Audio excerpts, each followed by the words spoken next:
Um, David, would you like to share the PowerPoint and we can get started?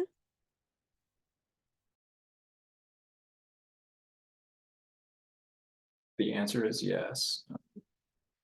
Arranging my desktop. 1 second.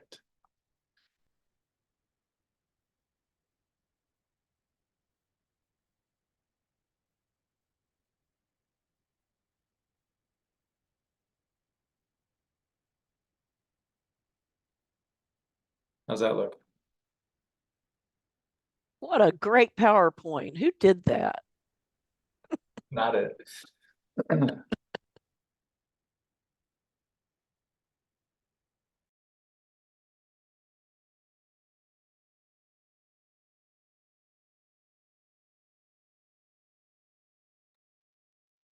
Lisa, I don't mind starting. You might need to help me with the first few slides here. I haven't looked at them. Okay, just go ahead and click into them.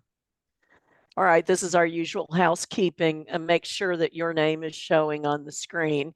What we do is Lisa will look at, the other Lisa will look at the gallery of everybody and take a screenshot, and then she has roll taken just with a couple of clicks. And so please be sure that your name is showing and not something like Joe's iPhone or something. And so you can click to the next one.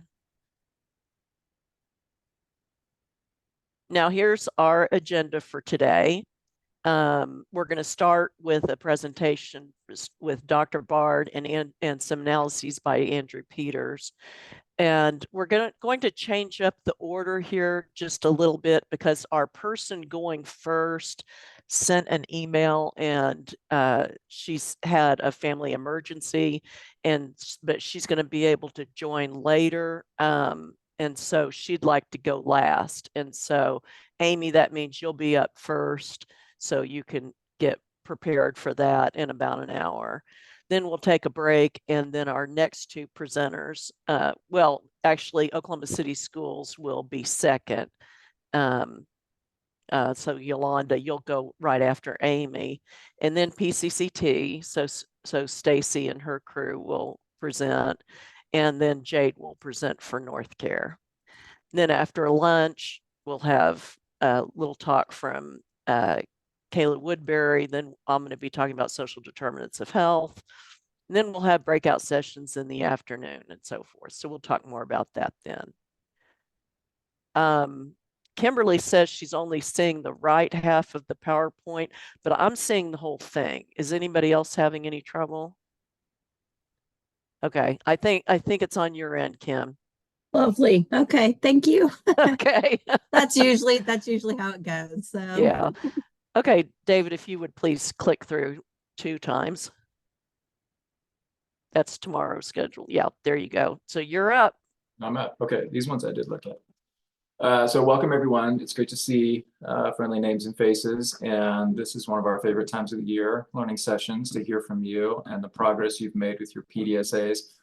Before we get into that, we have more data than we had last time we met. So we wanted to share back some of your collective accomplishments and talk through the original aims of the study. I'll get to that in just a moment. Shout out to Andrew Peters, as usual. He helped put together the slides and the graphics that you'll see. Don't be surprised if I call on him for some assistance as we go. And this is meant to be a little bit of an informal conversation. I have some questions ready for you as a group about the data and how we interpret it, but we're turning over some new leaves, as some of you know, doing some data walks with a variety of different audiences. And so I'm kind of experimenting today with the data walk or data party. Why don't we celebrate? Approach to this. And I'm sharing some raw data with you. I'm going to do the best I can not to put too many layers of interpretation on it. And I would love to hear from you about what you think these numbers mean. Okay, and then again, a few questions as we go. David, Andrew said he also could share from his dashboard. Andrew, did you have a preference? Well, I suspect everyone else will once they see my slides. I tried putting screenshots of all the relevant graphs in these slides.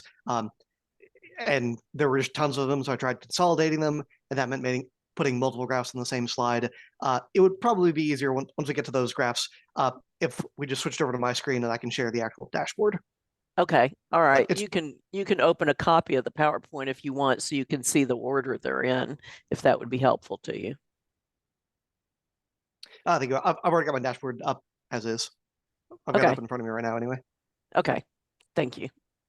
Okay, go ahead, David. Sorry. No, you're fine. Yeah, I like that idea, Andrew, because then we can turn some things off that are in the graphics now. So I'll start with this slide, and then I think on the very next one, I'll transition the keyboard to you. These are numbers that we review weekly with our UNITA support, and shout out to Kayla Woodward if she's on today.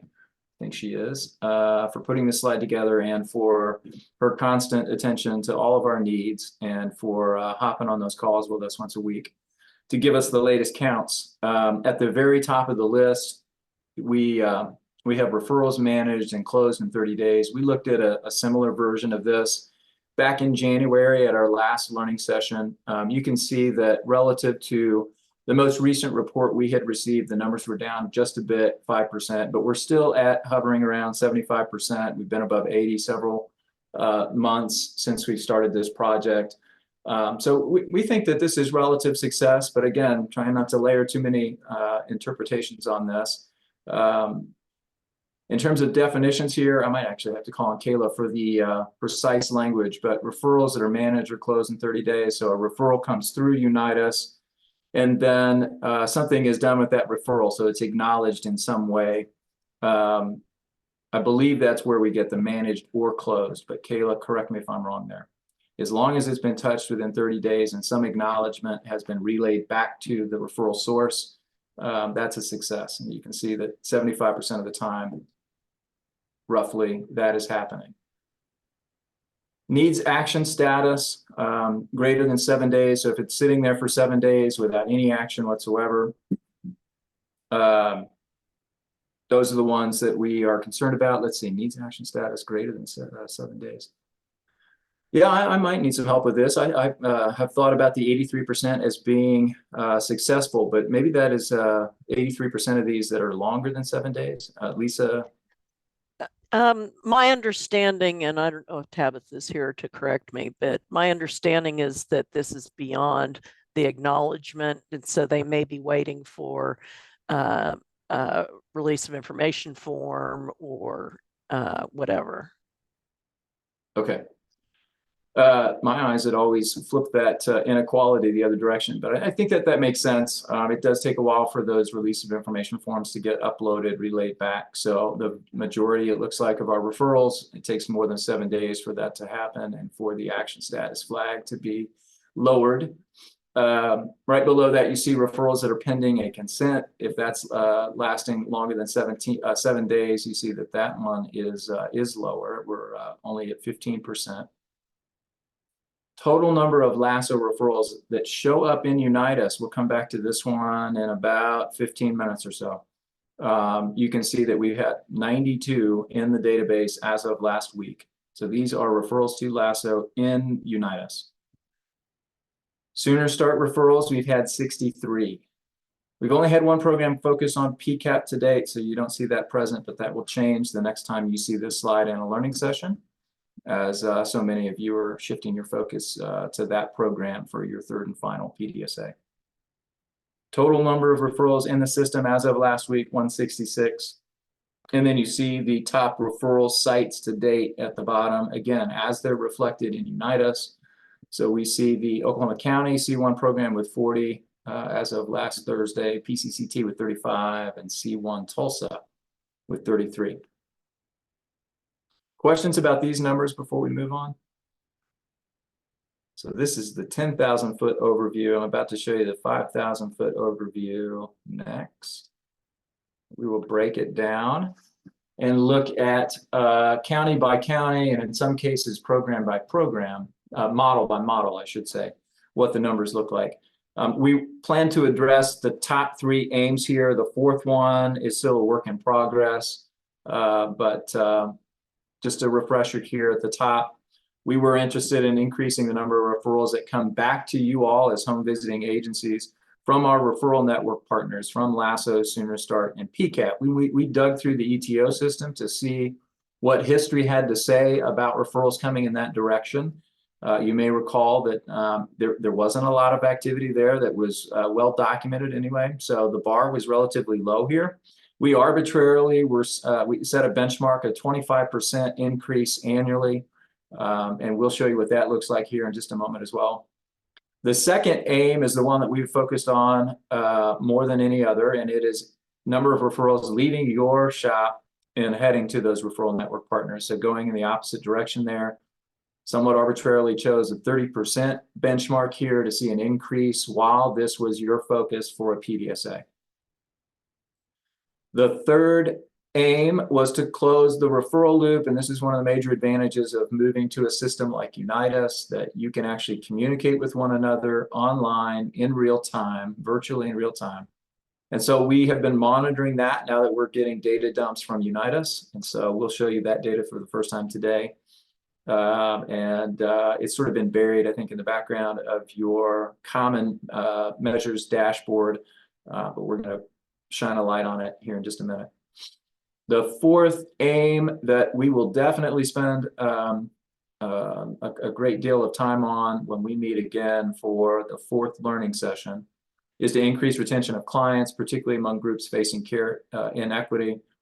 This one has to bake a little bit, as you can imagine, but our hope is that ultimately a lot of these changes that are happening in improvements to your referral processing also lead to stronger and longer engagement of clients in your programs. And so we have been tracking that. Again, it needs to bake a little bit before we can see whether there are any substantial differences of note.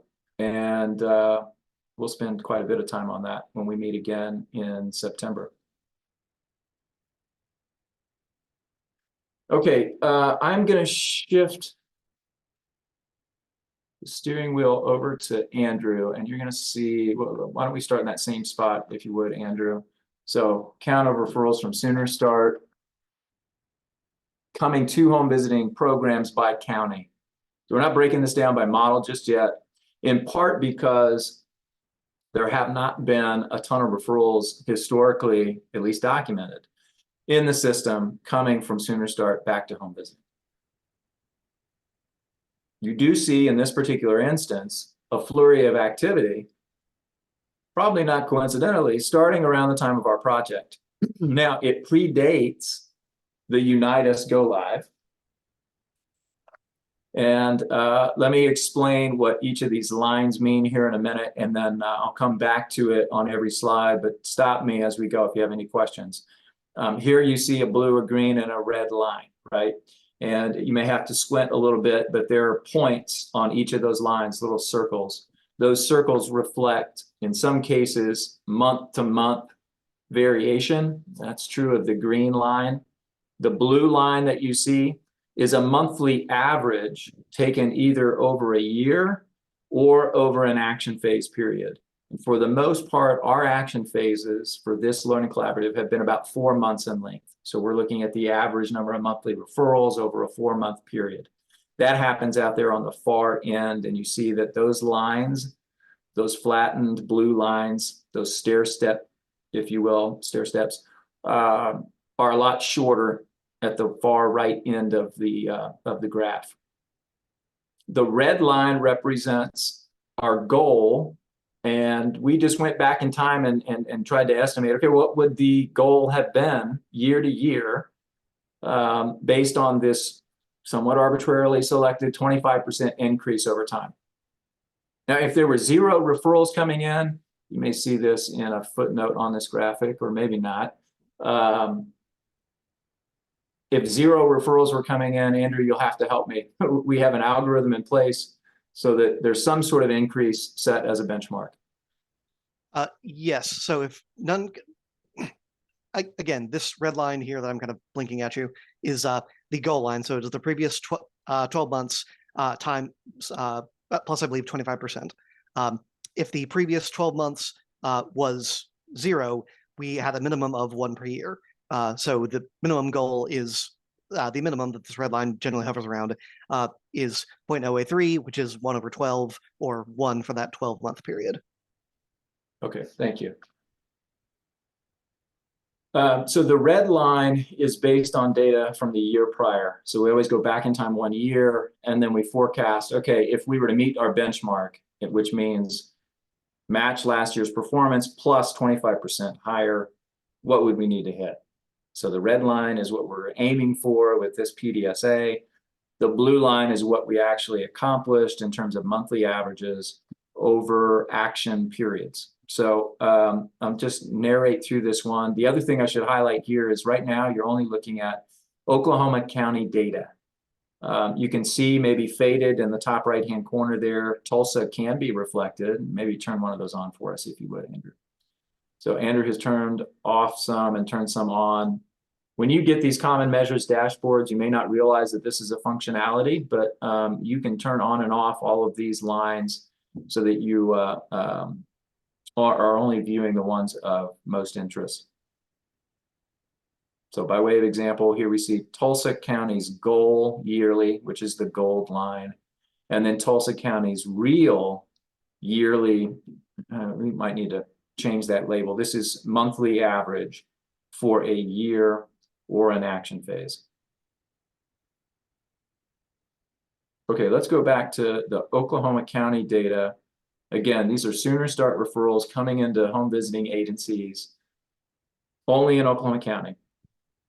Historically, if we follow the green or the blue line, green being monthly, blue being average monthly rate for a year or an action phase, you can see that only until recently did we find any documented activity coming from that direction. We saw starting late in 22 and in most of 23 some increased or flurry of activity there.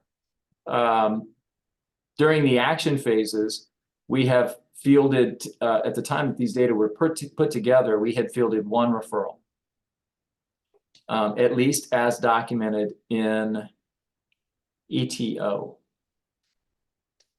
Anytime we're looking at referrals that are coming into your agencies, our source of truth is ETO. That being said, we have looked at Unite Us, and I'm not sure, I think it was Oklahoma County. We have some referrals, very recent referrals coming from Oklahoma County, coming from Sooner Start Oklahoma County to our home visiting agencies that just haven't shown up in ETO yet. We noticed that as we were putting this slide together a couple of weeks ago. So for what it's worth, I think that number is going to increase, but not until that data transfers over into ETO. Okay, the blue line for the first action phase, Andrew's going to move his cursor to sort of highlight that. So there it is, that 4-month period. That was what, September of last year through December. And you can see on average per month, we had a fraction, a little less than, what was it, 0.2, is that what it says? Yes. Yeah, 0.2 a month of the referrals, and that's really reflected by the one and only referral that came from Sooner Start to Oklahoma County as documented in ETO during that period. For this last action phase, January through today, or through a couple of weeks ago, you can see that we don't have any documented referrals in ETO from Sooner Start coming to an Oklahoma County home visiting agency. The benchmark for this particular program is represented by the red bar. You can see that we had some activity in 2022 and 2023. So it is being driven by that. Stair steps are going in the opposite direction. So we didn't meet the goal that we had set, and there might be great reasons for that, but these are the data. Any questions before we move on, either about what the lines mean or the process here of pulling the data together?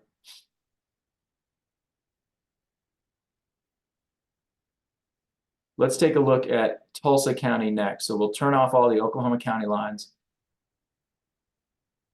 We'll turn on the Tulsa County lines. And in this case, you can see that the goal is this very low bar because we've had no historic activity from Sooner Start coming into ETO, coming into home visiting agencies, at least documented in ETO.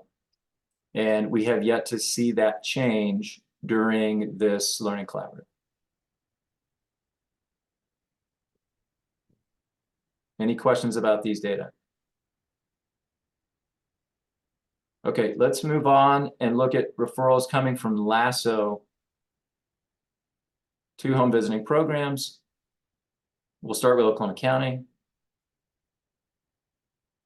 If I could just jump in here and tell everybody that Frontline is included in Oklahoma County, like they serve parts of Cleveland County and McLean County and so forth. And so it's really Tulsa County versus all the other counties that say Oklahoma County. Yeah, that's a great call out. Thank you, Lisa.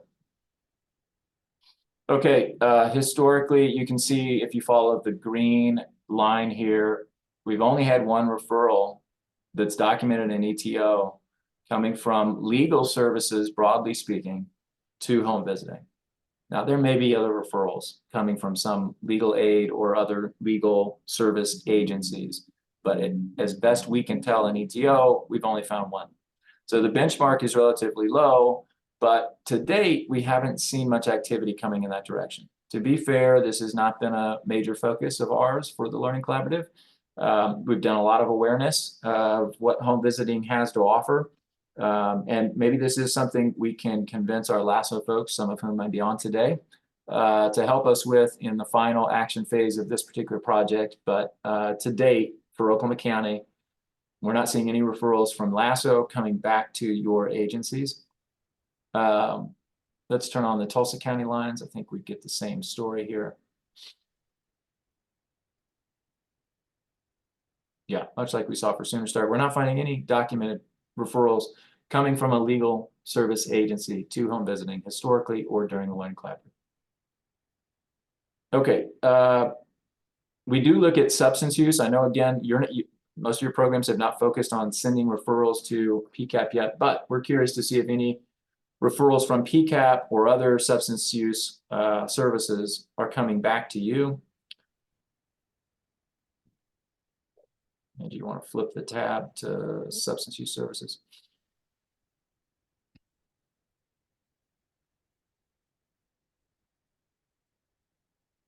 So Oklahoma County, none historically and none to date.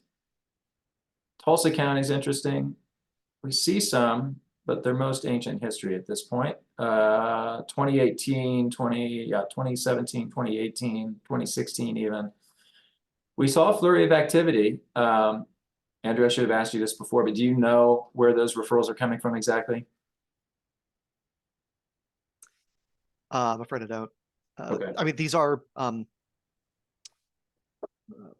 we use a broad definition of legal services. yeah, I've got some notes here that gives a little bit of context. In the incoming referrals, we track in the demographics touchpoint on ETO, and the description of where these referrals coming from, the description of the source, is unfortunately free text, which is a little bit harder for us to look at. So we just look for any reference to recovery, substance use, drug use, and these were the levels we found that seemed relevant.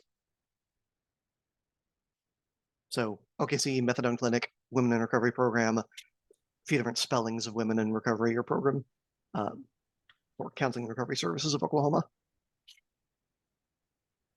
So we did find some evidence of referrals coming from a substance use program, but again, all of it historical at this stage. We're not seeing any new activity during the Learning Collaborative. And I believe LASSO is now a point and click option for you in ETO. So we are monitoring that in addition to the categories that Andrew just mentioned. Okay, we're burying the lead here. So not a lot of activity in terms of referrals coming into your agencies from referral network partners, but let's now turn our attention to referrals leaving your agencies and going to those partners, where I think we get a little bit more of an exciting story to tell. This time there's more activity, so we broke it down by model. And here you're looking at PAT Andrew has turned on the lines for Oklahoma County. All of these still mean the same thing, relatively speaking, but now we're talking about referrals again, leaving your agencies and heading to one of the referral network partners. This is Sooner Start. So green line, lots of activity historically and present day. Blue line is the average over time, and then the red line is our goal. So notice that last year, as we were preparing to start our action phases, if we had set a benchmark, we met it. This program met it. And Andrew can circle that with his cursor. So 2023, you can see that the lines are right on top of each other. The red and the blue are right on top of each other. This year, as we start, during the action phase 1 and the action phase 2, you can see that for PAT here in Oklahoma County, we saw a drop actually during the first action phase. The benchmark was a little bit higher because it's based on last year's performance. Those numbers have gone up in the second action phase, but we're still not where we had hoped to be, at least in terms of that benchmark we set. So this is PAT, Oklahoma County. Questions on these data or comments on these data?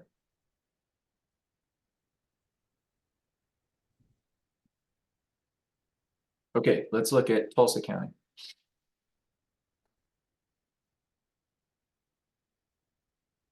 Sooner Start referrals. There are fewer Tulsa programs, so the first thing you'll notice is that the lines all drop, right? But we're talking about fewer agencies, fewer clients that are available to refer. Let's see, blue line, sort of the turquoise line there is the month-to-month variation. So again, a lot more activity here, leaving your agencies, going to Sooner Start, historically and present day. The real averages are highlighted by the pink line, and then the gold is the benchmark. Notice that in 2022 and 2023, as we were preparing for this study, you actually exceeded what would be a benchmark if we had set one for those years. And then this year, during the first action phase, Tulsa County was not focused on Sooner Start. You were focused on referring out to LASSO. And you can see that during that action phase, the referral counts were basically static relative to the prior year. This last action phase, you have shifted your focus to Sooner Start, and we see that you have exceeded that benchmark. So that's noted by the pink line jumping up above the gold line at the far right end of the graphic. So a promising pattern there here, PAT, Tulsa, focusing on Sooner Start referrals during the second PDSA. Questions or comments on these data? I might add that each of those little circles, I believe, represents a month.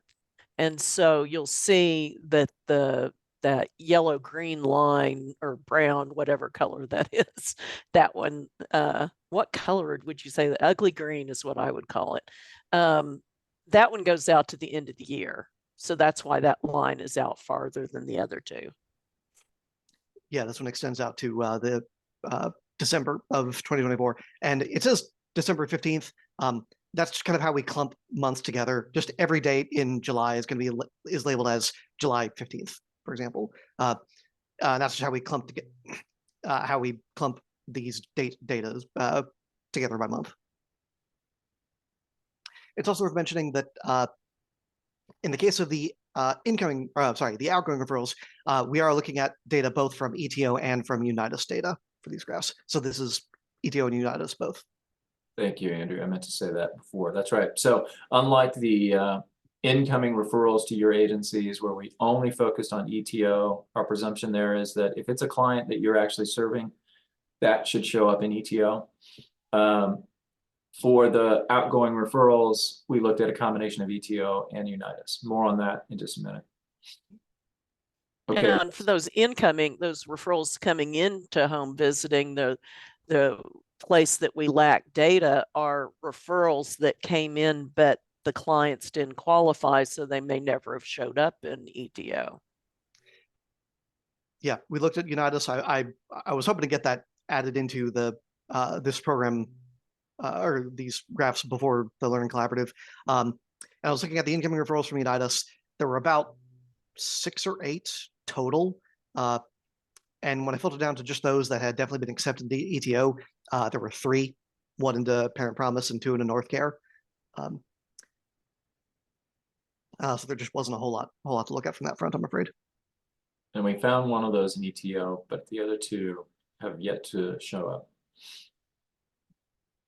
We will circle back to those individual programs about those referrals in your next rounding call.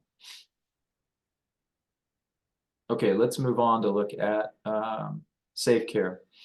So Safe Care referrals that are leaving Safe Care programs heading to Sooner Start, starting with the Oklahoma County Safe Care programs. You can see the green line is moving up and down quite a bit, both historically and then quite a bit here in recent years. The blue line represents the averages in the recent years, and the red again is your benchmark. Notice that at the far right end, the benchmark relative to last year's performance was just over 1 referral a month. And for that first action phase where these programs were focused on Sooner Start referrals, you met that goal. And you're on an upward trend. So you can see in action phase 2, you have not stopped. In fact, the referrals per month have slightly increased. And maybe you can circle that too, if you would. So the blue line there, far right, above the red line. We're seeing more activity here from the Oklahoma County Sooner Start programs heading to, Safe Care programs heading to Sooner Start. We'll turn Tulsa on now.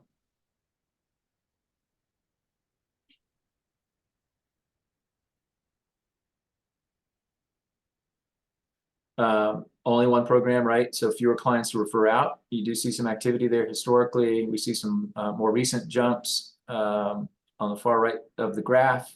You see the real average is the pink line. I'm not sure what to call that color either. I'm going to call it mustard. How about that? I think that's probably more accurate. The mustard goal there, relatively low because in 2023 there wasn't a lot of focus on this.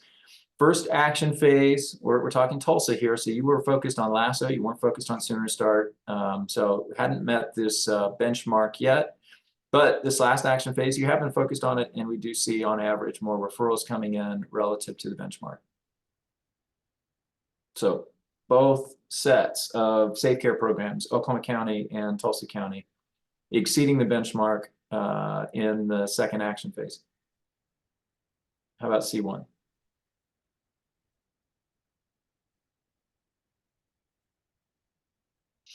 Okay, Oklahoma County, lots of activity historically, a little bit of a drought there during the pandemic. One of the reasons why we selected Sooner Start as a focus for this project. And it looks like we're on our way back. You can see more green spikes there in recent times. See that the benchmark during the action phases is just under, about half a referral, it looks like, per month, and you have far exceeded that, Oklahoma County. During action phase 1, it came down a little bit during action phase 2, maybe because your focus was on LASSO, but you're still above the benchmark. So we're averaging over 1 a month from that program to Sooner Start. Tulsa County.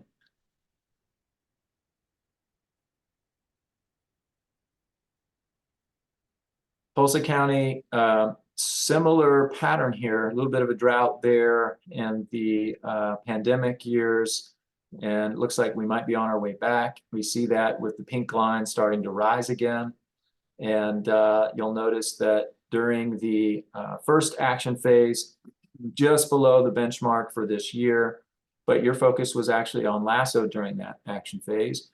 You've been focused during action phase 2 on Sooner Start referrals, and you can see that you have just exceeded the benchmark.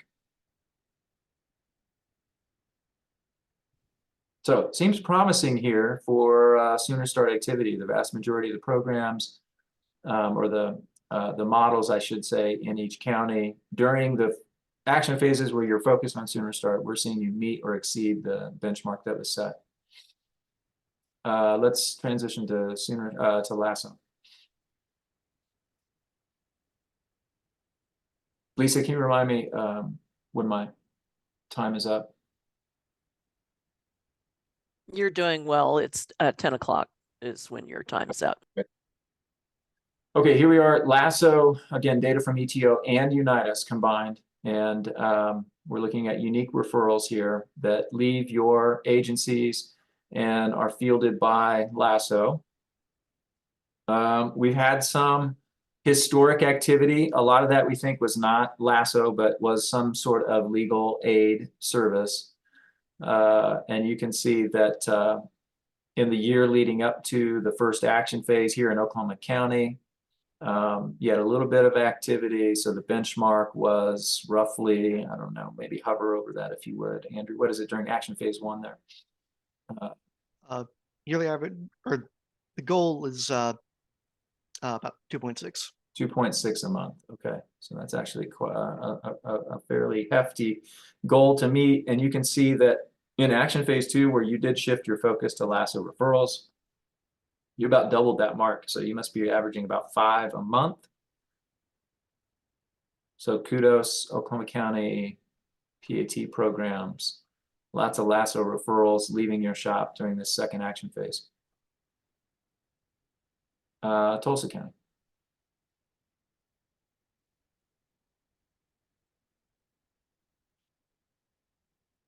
Not as many referrals historically, fewer programs. Maybe that explains some of the differences here. There was a flurry of activity in 2023 marked by an outlier, a couple of outliers in consecutive months there, where we saw a ton of referrals.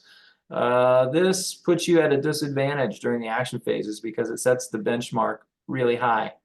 So you can see that the mustard benchmark is pretty high for the PAT programs in Tulsa because of the way that we calculated these numbers. And maybe this is unfair because I don't think it's a coincidence that those two spikes happened during the Learning Collaborative preparatory months when Lasso had been presenting, explaining the services that they had to offer.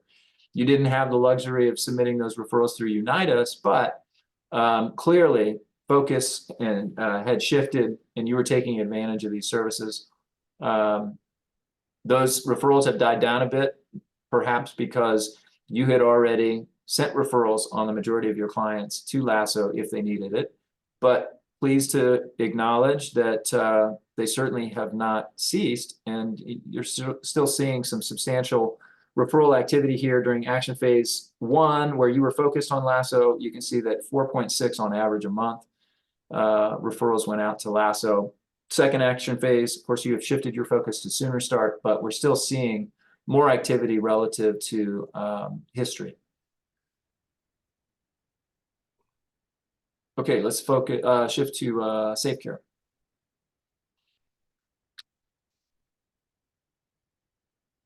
Safe Care, Oklahoma County. Blue line being the average actual activity here, red line being the benchmark. You can see that in 2023, you were actually above what the benchmark would have been set if we had communicated it to you. During the first action phase, Oklahoma County, you were not focused on Lasso. You can see that the numbers went down slightly relative to 2023, maybe for the same reasons. During our preparatory phase, we were focused on Lasso existing in your communities, and we had actually gone through the screener. We know you were sending some referrals out because there were questions about the processes of getting those referrals to Lasso and about Lasso's ability to serve some of your clients. So again, maybe an unfair benchmark here during the actual action phases because we sort of created this artificial spike the year leading up to action phase 1 and action phase 2. You're still seeing, relative to history, the majority of history there, more referrals leaving your program on average per month. So Andrew is kind of circling those blue segments there. Action phase 1 and 2, we're seeing similar activity. Okay, let's look at Tulsa County for the Safe Care program. Similar pattern here, pink being the actual average performance, the mustard being your goal. You see that during the first action phase, you exceeded the benchmark, and that was the action phase where you were actually focused on Lasso referrals. Numbers came down a bit during this second action phase, but you're still slightly above where we set the expectation. So kudos to the Safe Care program in Tulsa for all the LASSO referrals that have been leaving your shop in the last 8 months. Okay, and then last, certainly not least, our C1 programs. We'll look at Oklahoma County first. Some modest activity there historically of referrals to legal services of some kind. You can see the blue line does dip a little bit during the pandemic. It's back on the rise now during our learning collaborative. The benchmark you can see was relatively low for your first 2 action phases. You far exceeded that for both of those, even in the action phase 1 where you were not focused on LASSO referrals. During this current PDSA, you can see you started with a bang there. You had a giant spike for that very first month. And again, you've kept the numbers up for the subsequent months and on average far exceeding where the benchmark was set. Tulsa County.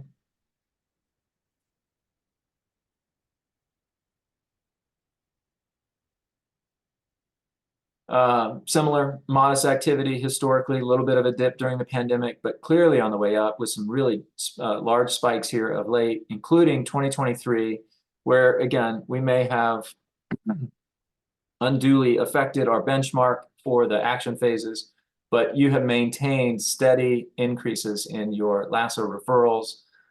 We're seeing, what is that number, roughly 3 a month leave your program and head to LASSO.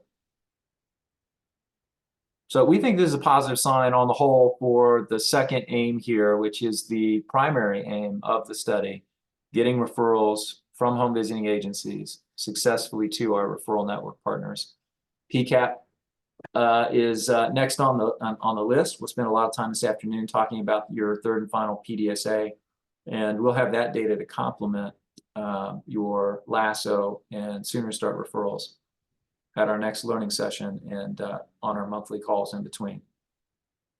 Okay, before we leave the data topic, and it sounds like I do have some time left, let's move on. Actually, you know what, Andrew, before we do that, can you put the table up comparing ETO and Unitas referrals? Yes. All right, this is the Q&A portion of the opening hour discussion. I had mentioned before that, and Andrew had mentioned that for these outgoing referrals, we looked at both ETO and Unitas.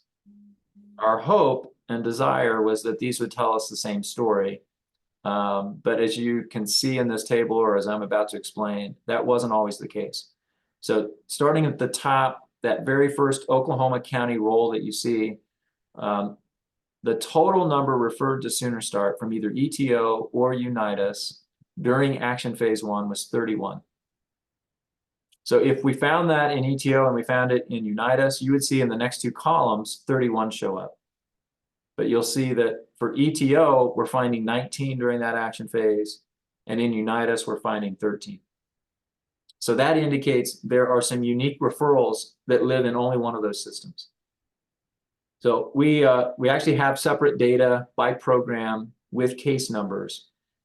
And in the rounding calls that precede today's learning session, we will share that with you. In fact, we'll share it with you before the rounding call so that we can discuss it and hopefully resolve it in the next couple of months. But ideally, we would like these 2 systems to tell us the same story, at least at this stage anyway. All of the referrals in Unitas that aren't already accounted for in ETO, that data gets shifted over. I'll quickly go through these other rows and then I want to open it up because I suspect that this group has some answers for us about why these numbers don't always communicate the same thing. Tulsa County action phase 1, you'll notice that we found what we were hoping for. 8 referrals went out. We found, no, I'm sorry, that's not true. We found 8 of those in ETO. We didn't find any of those in Unitas. Oh, this is Sooner Start, so never mind. I knew this was positive. So you were not focused on Sooner Start at that stage in Unitas, so The count is 0 as it should be over on the far right. Down below for action phase 2, still talking about sooner start. Now we would hope that for both counties, these numbers would be the same in the far right 2 columns. You can see that that's not the case. So 33 total referrals in Oklahoma County, 16 total in Tulsa. And you can see in ETO, we're finding 24 and 10. In Unitas, we're finding 13 and 9. So there are some unique referrals that exist in only one of these systems. And again, we will point those out by case number, by program in the upcoming rounding calls and hope to resolve that, at least in terms of unique referrals in Unitas also showing up in ETO. Let me ask a clarifying question, please. Yes. That I haven't seen this table before, and so I'm a little closer to where our home visitors are in looking at it. So the referred to Sooner Start, ETO, or Unitas, that column is saying all of the referrals that could be found in either system, all put together. Correct. And then the next 2 columns referred to Sooner Start in ETO, that's the total number of referrals to Sooner Start that were found only in ETO, or Not all of them? necessarily only in ETO, Not necessarily but in only. ETO. So all Yep. of them that were found in ETO. So out of the Yes. 33 total, there were 24 found in ETO. That's right. And then the third column referred to Sooner Start, there were 13 found in Unitas That's right. out of the total of 33. First row, Andrew, at the top there. It's also 13, 19, and then 13. Yes, that's right. Yeah, I'm sorry, I was looking at the bottom table. But yeah, so that 13 in Unitas, since there were, they could be totally different referrals than the ones in the second column. If they had all shown up in ETO as we would hope, then the ETO column would have 31. Right. Okay. Because Oklahoma County during that action phase was focused on Sooner Start referrals in Unitas, we would also hope that the Unitas count would be 31. Okay. So when we go to the Tulsa County row in the first table, then there were 8 total found, and all 8 of them were found in ETO and none of them in Unitas, because we had asked them not to use Unitas yet. Correct. Okay. All right. Do others have clarifying questions? This is Yolanda with OK CPS. I wonder, and I mean, I know there is certain questions in the referral tracking, but I wonder, and I mean, this is, I probably have to go even deeper in the referral tracking, but maybe their families, they already receiving services, and maybe they, for something, they said that they were referred, but it wasn't. It just, the family already receiving services. I don't know how the communication is between, ETO and the other Unitas, but I wonder that can be the discrepancy. Yeah, there could be a reason why a referral that went to, in this case, Sooner Start on the top from a home visiting agency did not make its way into ETO. Maybe the referral was sent, it was declined, and because it was declined, we didn't put it into ETO, for instance. Didn't put it into Unitas, you mean? I'm working the other way, but Oh, okay. yeah, it could work in either direction. Okay. Andrew, do you have any observations about that comment from Yolanda?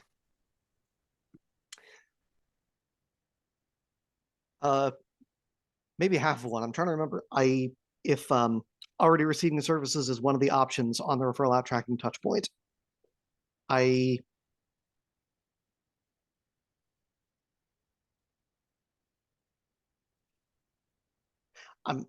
may be conflating that with the ASQ touch point. So Yolanda's point probably stands. I don't think there is a way on referral tracking to track. We referred someone, but they were already receiving that service. There is an option for where we referred them and they refused it, which might be the closest you can get on that touch point if you refer to someone and they say, oh, I'm already talking with that provider. But yeah, that might be one of the things that leads to the discrepancy. Thank Yeah, you.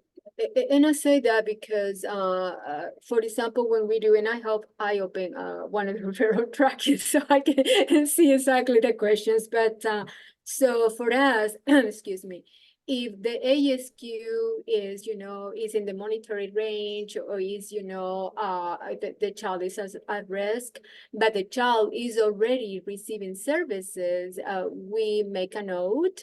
The family is not referred just because, is already receiving services.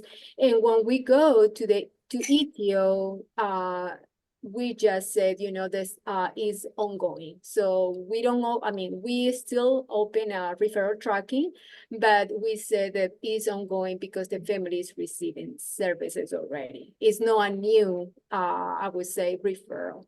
Yeah, and that helped us just because for our final report with parents and teachers, we have to, of course, differentiate what is a new referral and what is already the child, receiving services.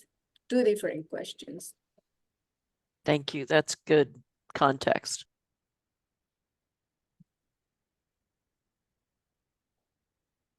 Any other comments or potential explanations of the mismatch and the referral counts?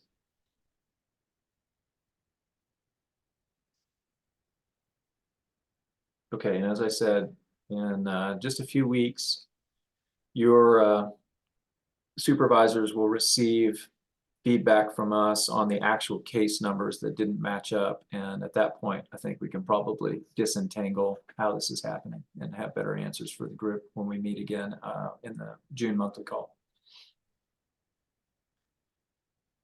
Okay, that was Sooner Start. I'll just quickly, Andrew, if you want to show the legal services version of this. We're seeing it in both instances here.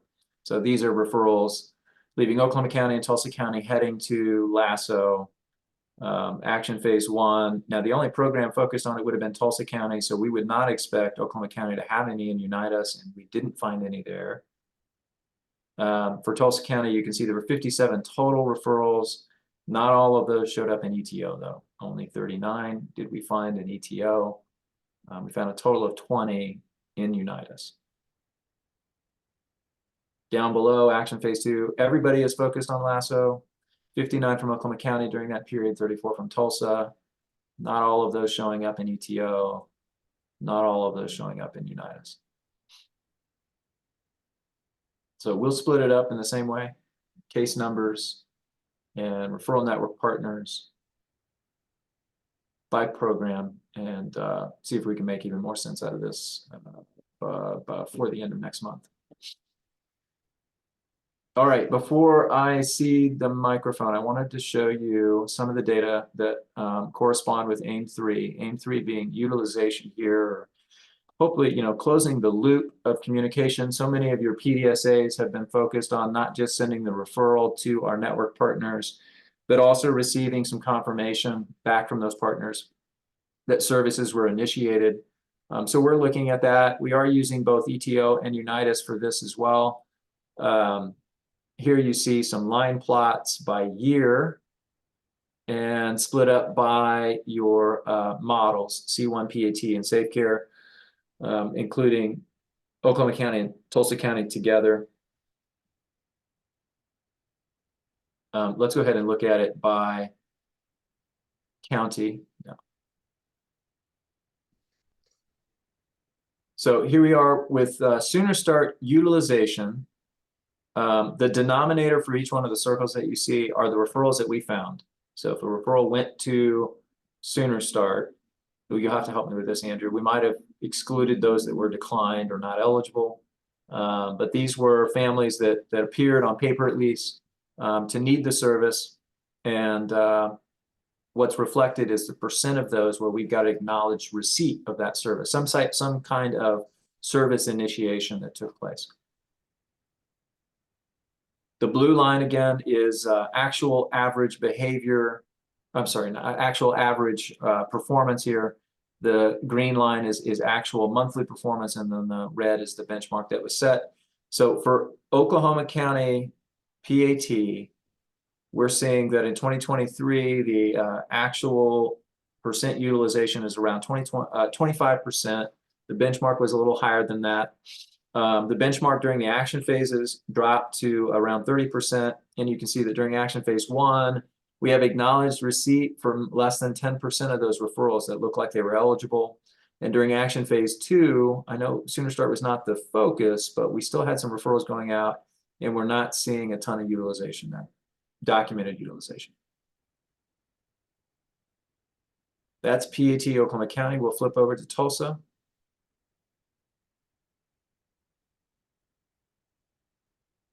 This time, pink line is real behavior on average, blue line, monthly behavior on average. Mustard is your goal. You can see on the far right that in the year leading up to this, you had exceeded the benchmark that would have been set. And then during the first action phase, you were not focused on Sooner Start. We did not see a lot of utilization documented during that phase. But during the second phase, it has jumped up. It did exceed the benchmark, but it's still relatively low. So a little over 20% of those referrals that went out, we are finding some acknowledged receipt or initiation of service. I'm going to pause there, and PAT folks, or anyone for that matter, do these data surprise you at all? Andrew can chime in with some of the details about what we mean by utilization in terms of initiation of the services. Andrew, you'll have to remind me, does that include the intake? For Unitas, I try to go beyond the intake. There's let's see, for Sooner Start, one of the items on their benchmarks is have they had the first visit that's about receiving services, and I look for a yes response to that. And that typically happens after the intake. In ETO, it's again, we're looking at referral tracking touch point. There's a service status or referral status variable, and we're looking for an option there that's either service initiated and resolved, or service initiated and ongoing. So if you are either service initiated and ongoing in ETO, or if you have answered yes to services begun, like first service visit completed, then you're counted as having utilized that referral.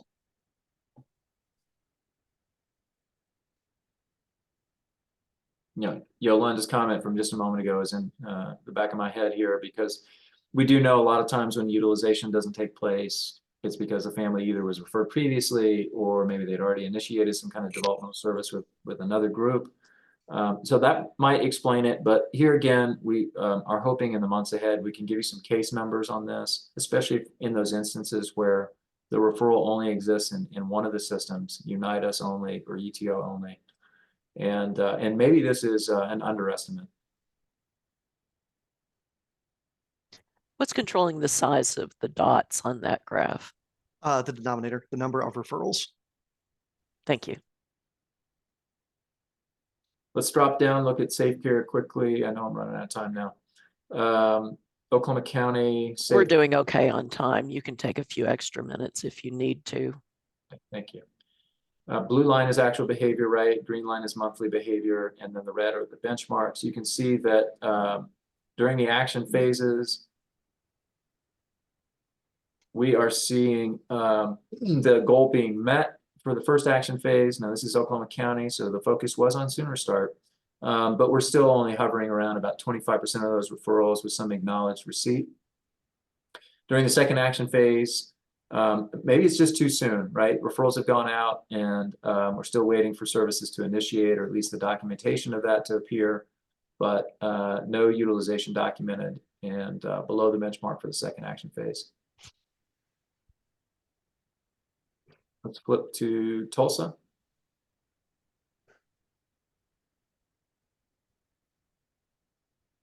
Not a lot of historic utilization documented in ETO for the Safe Care program in Tulsa. We do see a spike here recently. So it was a relatively low benchmark, but you have exceeded it. Sort of a pattern here of, hovering around 25% utilization. That's showing up in this instance for the second action phase, and that's likely not a coincidence. This is Tulsa Sooner Care, Tulsa Safe Care, sorry, that focused on sooner care referrals during the second action phase only. Okay, the last one is C1. Kim, I see your question in the chat. I'm gonna come back to that in just a second. The C1 Oklahoma County, not a lot of utilization historically. We can see the benchmark is relatively low. During the first action phase, you just slightly exceeded the benchmark there when you were focused on this. It has gone up since then, and we're seeing about a third of those referrals with some documented utilization. Let's flip to Tulsa County.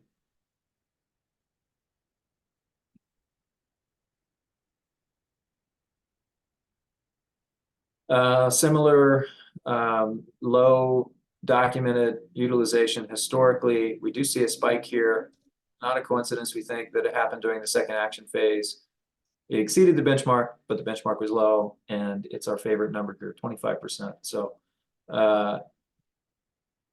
remains to be seen or known whether 25% is sort of the upper limit here in terms of how many of these can be serviced, but hopeful that when we provide you some case numbers and also resolve some of these database discrepancies, maybe we'll see that number rise. Okay, some activity in the chat there. Kim asks, on the previous slide, PAT Sooner Start Tulsa. Is that just PCCT data, or does it include CAP Tulsa PAT? It would include any PAT program in Tulsa County, so both of those would be reflected, and Lisa answered that already. Yeah. And Andrew did too. Any other questions about the utilization data? Does the number 25% surprise this group?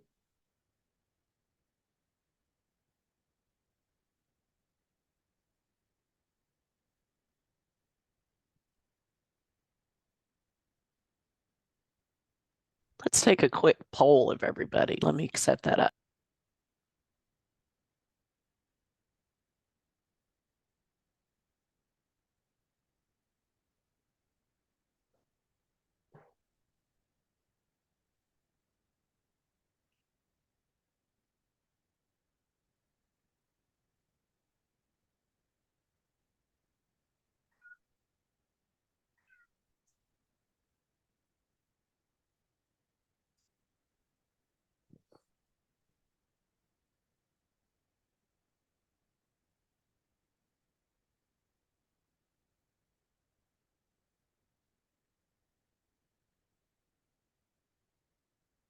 Andrew, this I called it the common measures dashboard. I don't know if we're still using that terminology, but is this going out? What frequency are these leaving for the agencies?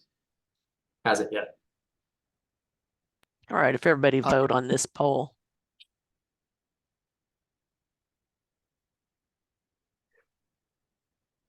So common measures dashboards get updated every week.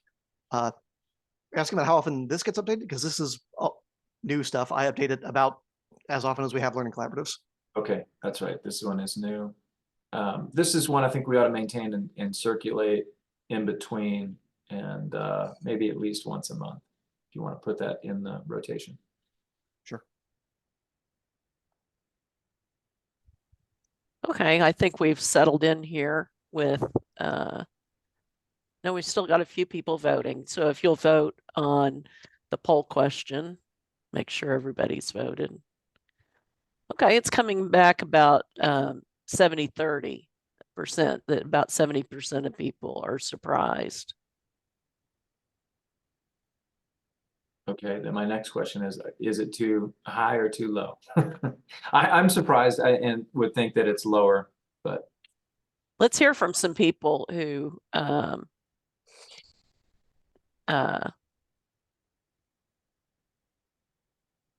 who were surprised.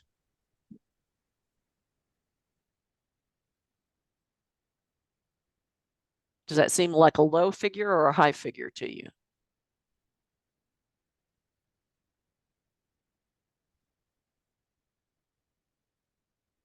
Come on, jump in there. I meet with you all the time. Y'all know how to talk. I was just gonna say that, like, when I tried to do the poll, it kicked me out of Zoom and I had to get all the way back in and it told me it wasn't responding. So I don't know, everything was fine till then. How odd.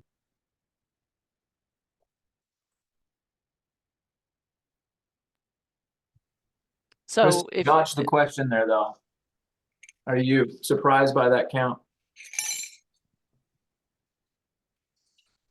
Yes. Too high, too low?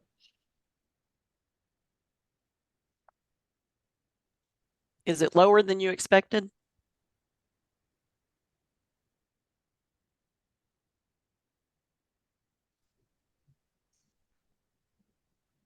She's gonna leave us in suspense here. Okay. Okay, This is Susan. Good morning, everybody. Susan. Can you hear me? Yes, we can. So, oops, I've got a phone call. I'm so sorry. You're fine. Let me take that and I can respond later. Okay.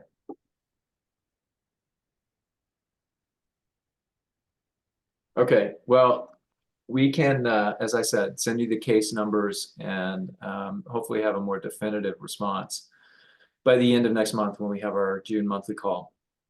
But thank you for your attention and your thought and care in not only the feedback you did provide today, but also the effort that went into producing these data. So we will keep at it and hopefully continue to clean it. Nope, I see Megan has dropped something into the chat here.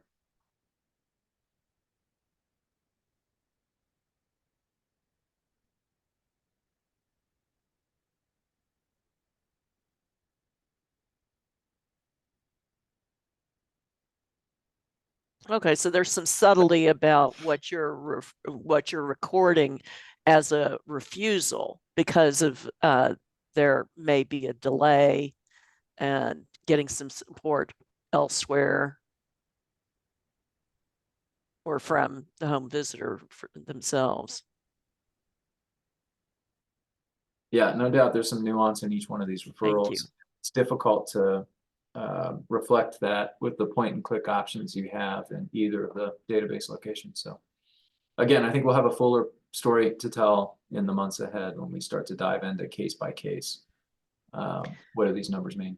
And you can also see, I can see, I've never done home visiting, so I may be wrong about this.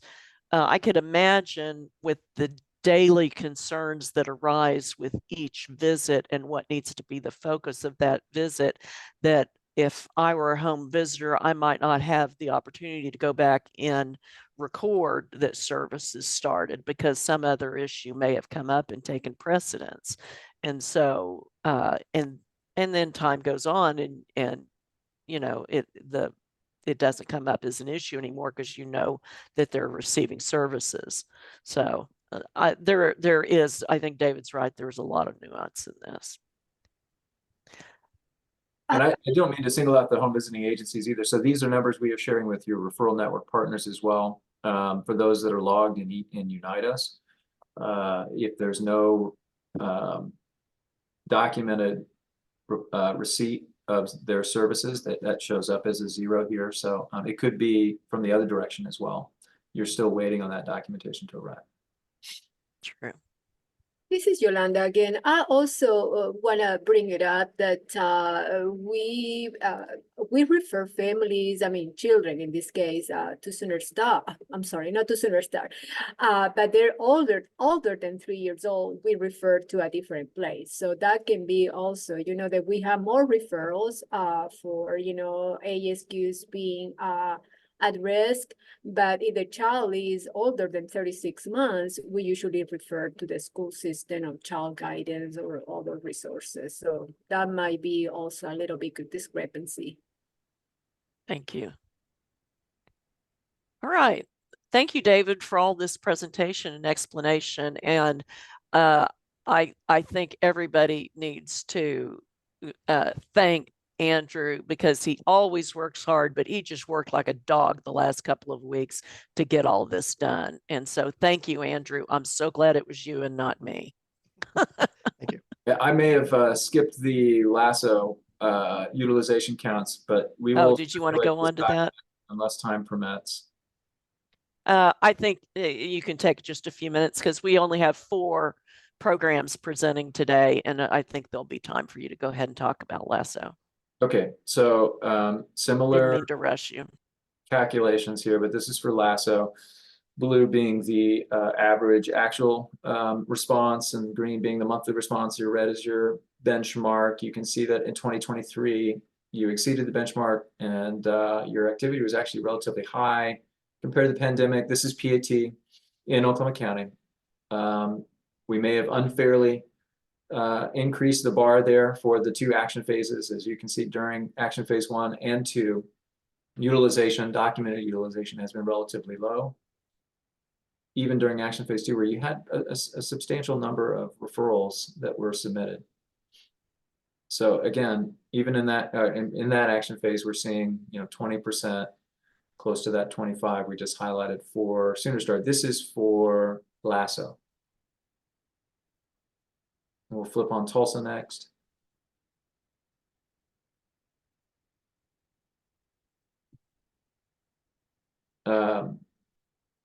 Pink line being actual behavior on average, blue being the monthly, gold being the benchmark. You can see on the far right-hand side, we're seeing lower utilization acknowledged during action phase 1 and action phase 2.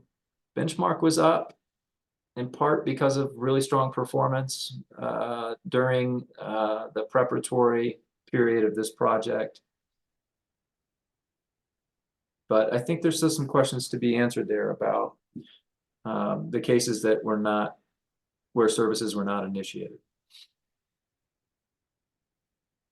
Okay, that's PAT Tulsa. We'll look at Safe Care next. Turning on Oklahoma County only. Pretty high utilization rate historically. It's been on the climb, been on a climb leading up to this project. For whatever reason, it dipped during the 2 action phases. And again, I think some questions here that may just be answered with incomplete documentation or our misunderstanding of how utilization is being documented. Tulsa Safe Care, which would be the PCCT program.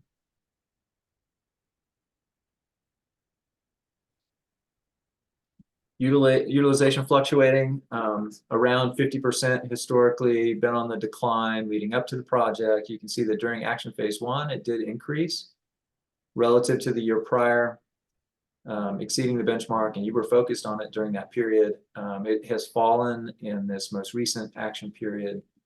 It's above the benchmark, but the benchmark was pretty low. So again, we're hopeful that maybe this is just some discrepancy with documentation. To find the answer out to that soon. Scroll down to C1, Oklahoma County. Not a lot of documented utilization historically. You can see that there's been a spike recently. The benchmark was relatively low. It exceeded the benchmark, but the utilization rate is just barely above 10%. That was for the 2nd action phase, the only action phase where, for Oklahoma County at least, they focused on those last referrals. Tulsa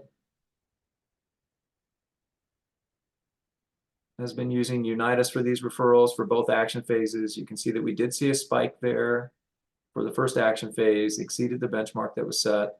It has fallen down to the benchmark during the 2nd action phase. So again, better performance, but still low utilization rates and questions to be answered in the months ahead. Comments or questions about the Lasso utilization data? Same definitions used for Lasso here. We're looking at services being initiated in Unitas or in ETO, some recognition that the referral was closed because services were being utilized or that the services are ongoing. Could you repeat once again what constitutes utilization? Yeah, so in Unite Us, when we're looking at Lasso, we want to see, okay, there was if they had a referral to that was explicitly to Legal Services of Oklahoma dash Innovation Grant, that's a referral to Lasso. If we find a client that has that referral, we'll look in the screening data to see if they have that Lasso milestones marker questions filled out. For Lasso, there are two items, one that asks what date were services initiated, and a question following that that explicitly asks, okay, which services were provided. And what I look for is a non-missing answer to that second question, saying we started, where after saying we started providing services on this date, here's the service we provided. I look for a non-missing answer to that second question. They've got to say on this screening data, we are providing brief legal services is one of the responses.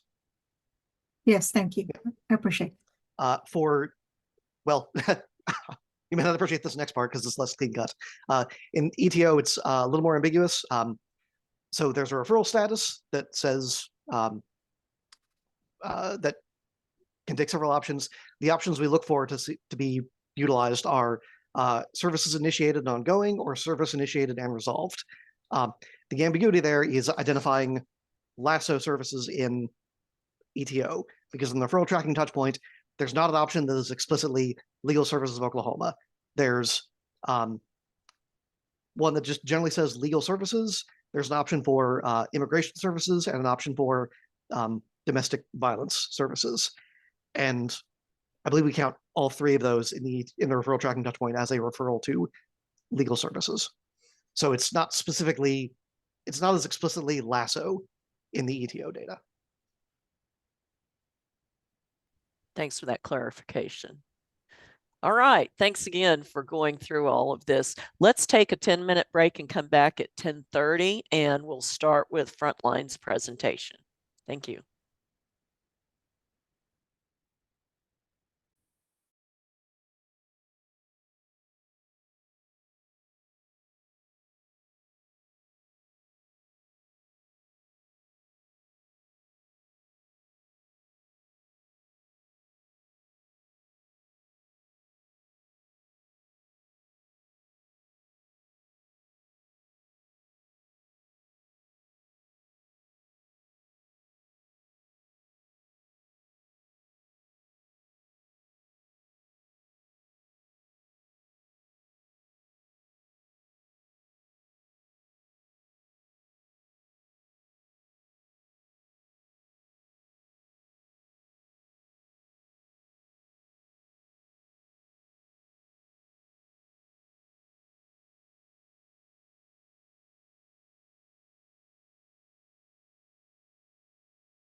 Hi, everybody. Let's go ahead and get started again. And Amy, would you like to present for Frontline? Absolutely, Now you have a recording, right? we do. Okay.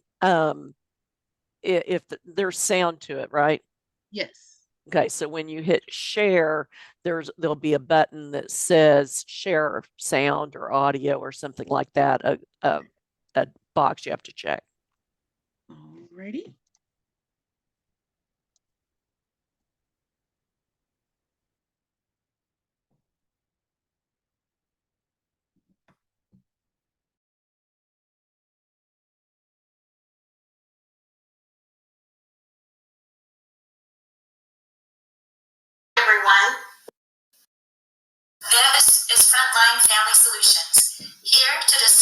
Referral Revolution, Unleashing the Power of Unitas, Part 2.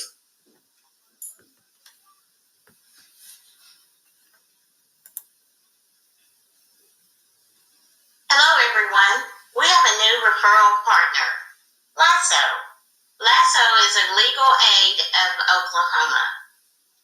Awesome. What kind of legal aid does LASSO help with? LASSO can help with family law, housing law, consumer law, civil legal problems, and help with public benefits. That's great. How can we connect families with LASSO? Our goal is to have 100% of the families with an identified need of legal services referred to LASSO using the Unitas before the end of this review period.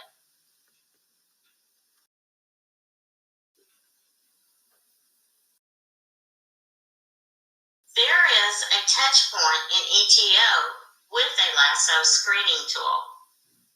Okay, so I will give every family a copy of the LASSO handout and a screening at their visits this month. Correct. Every parent educator will complete a LASSO iHelp screening form with each primary caregiver, or PCG, and each family will receive a LASSO brochure. Below is an example of the LASSO iHelp screening form and the LASSO brochure you, as the parent educator, will complete with the PCG. Also below is a reference of what you as a parent educator will see in ETO. This is page 1 of that LASSO iHelp screening form.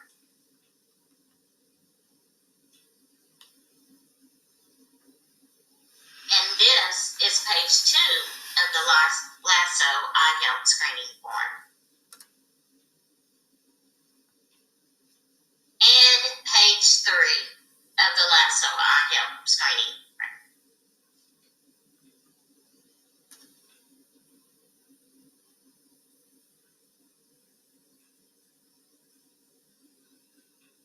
This is an example of the LASSO brochure handout that you will give to each PCG.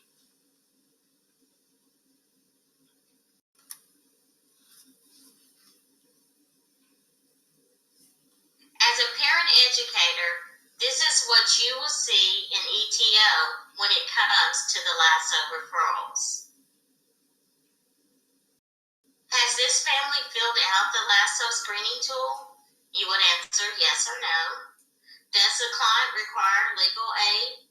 Yes or no. Did the client refuse the legal aid referral? Yes or no.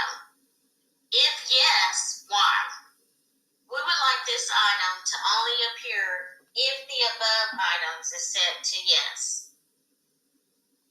Family is already pursuing legal aid elsewhere, overwhelmed with other concerns, or other, if other, explain.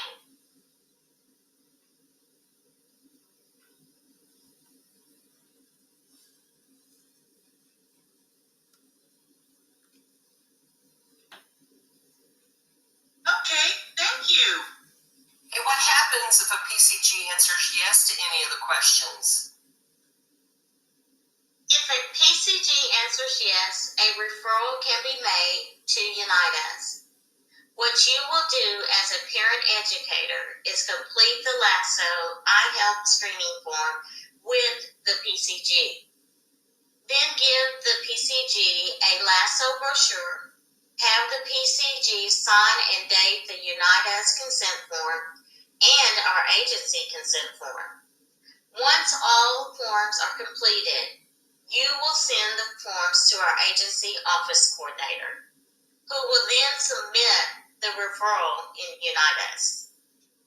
This sounds like a great way to get legal help for our families that can't afford it.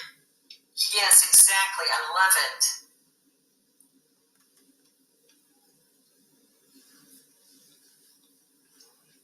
let's take a look at our change theory diagram.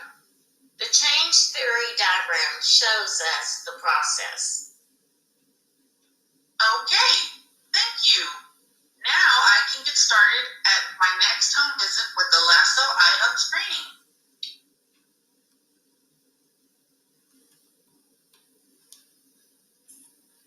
The next day, the parent educator has conducted her normal routine at the home visit, but will now include the Lasso iHelp form.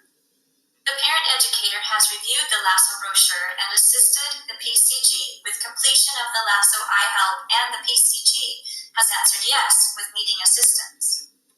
Thank you for your completion of the Lasso iHelp screening form. I see you answered yes about needing help with guardianship for a child. If I can get you to read, sign, and date the release of information forms, then I can send all information to our office coordinator. He can make the referral to Unitas. Do you have any questions for me? Okay, and yes, that is correct. I'm so happy about getting the assistance I need.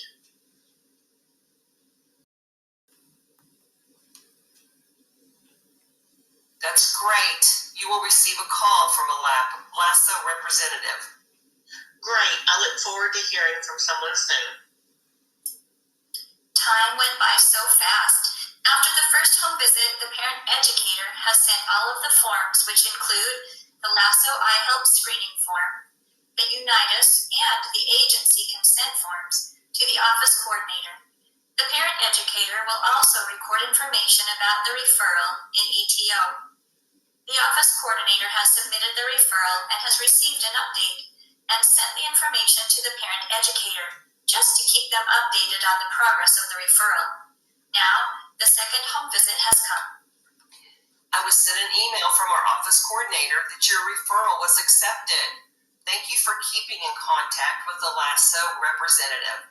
Please make sure to keep the process of the referral going. You stay in contact with the Lasso representative. Yes, I was contacted by a Lasso attorney who will be looking into my request. That's great news. I hope you're able to get the legal representation you need.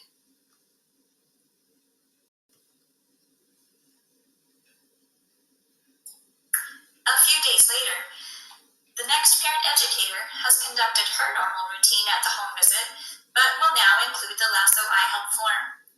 The parent educator has gone over the Lasso brochure and has assisted the PCG with completion of the Lasso iHelp, and the PCG has answered yes with needing assistance. Thank you for your completion of the Lasso iHelp screening form. I see you answered yes about needing help with the past eviction. If I can get you to read, sign, and date the release of information forms, then I can send all the information to our office coordinator, and he can make the referral to Unitas. Do you have any questions for me? No, great. I hope this all works out for me. You should receive a call from a Lasso representative as soon as possible. Okay, I'll be waiting.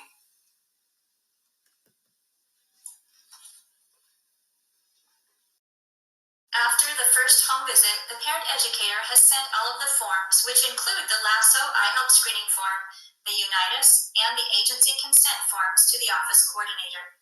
The parent educator will also record information about the referral in ETO.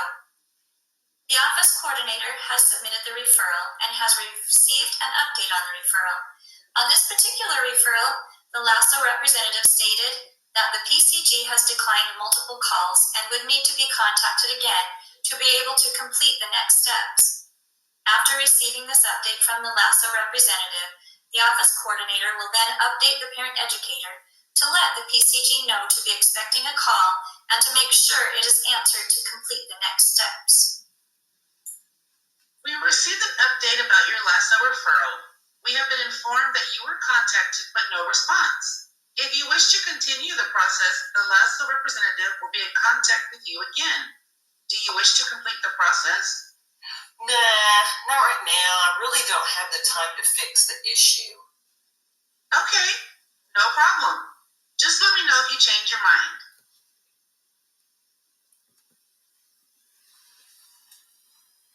Hey, I'm sending you this email to let you know that my LASO referral wishes to decline services right now due to no longer needing to pursue the issue. Okay, no problem. I will update that information in Unitas and let the LASO representative know. Thank you. Now that the office coordinator has been informed of the PCG's request and updated the LASO representative of the request in Unitas, the current referral for this particular PCG will be rejected and closed due to the PCG no longer wanting to pursue this issue to be fixed.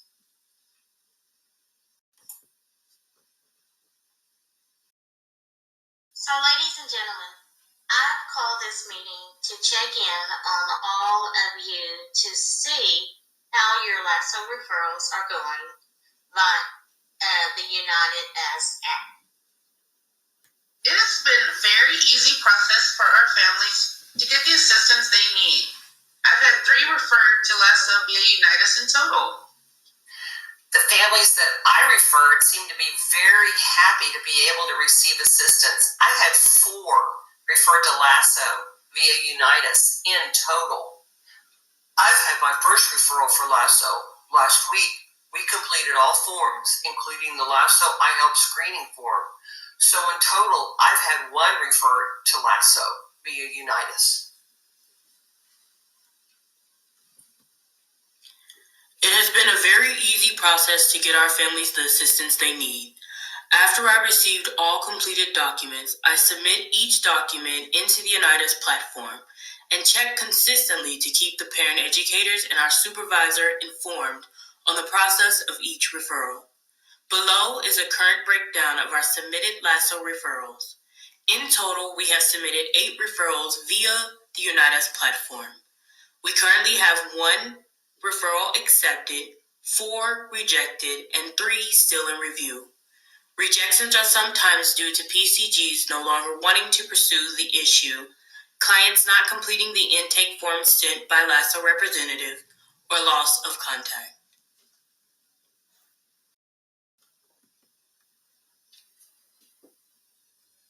We plan to adopt. Parents will fill out the LASO screening tool and a referral will be made if legal aid is required.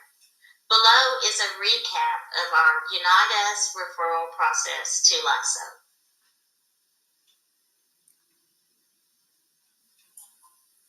Frontline Family Solutions LASO referral process recap via Unitas.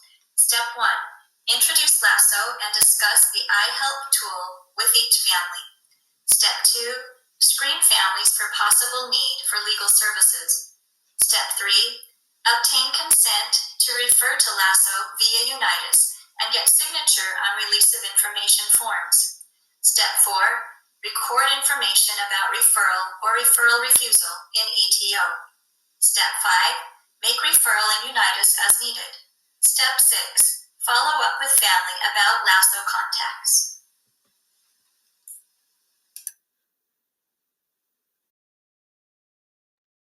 All right. Thank you, Amy. That was terrific. I think y'all have missed your callings in the animation business. Any questions for Amy? That one, Amy also really enjoyed that. That was great. Very comprehensive. How frequently will the screeners be delivered? And is there a timeline for that for each individual client? We haven't discussed, but when we adopt it, we're going to put into the initial 90 days with the other screening tools that we use for new PCGs. But reflectively, I don't know if we're going to continue like an annual update.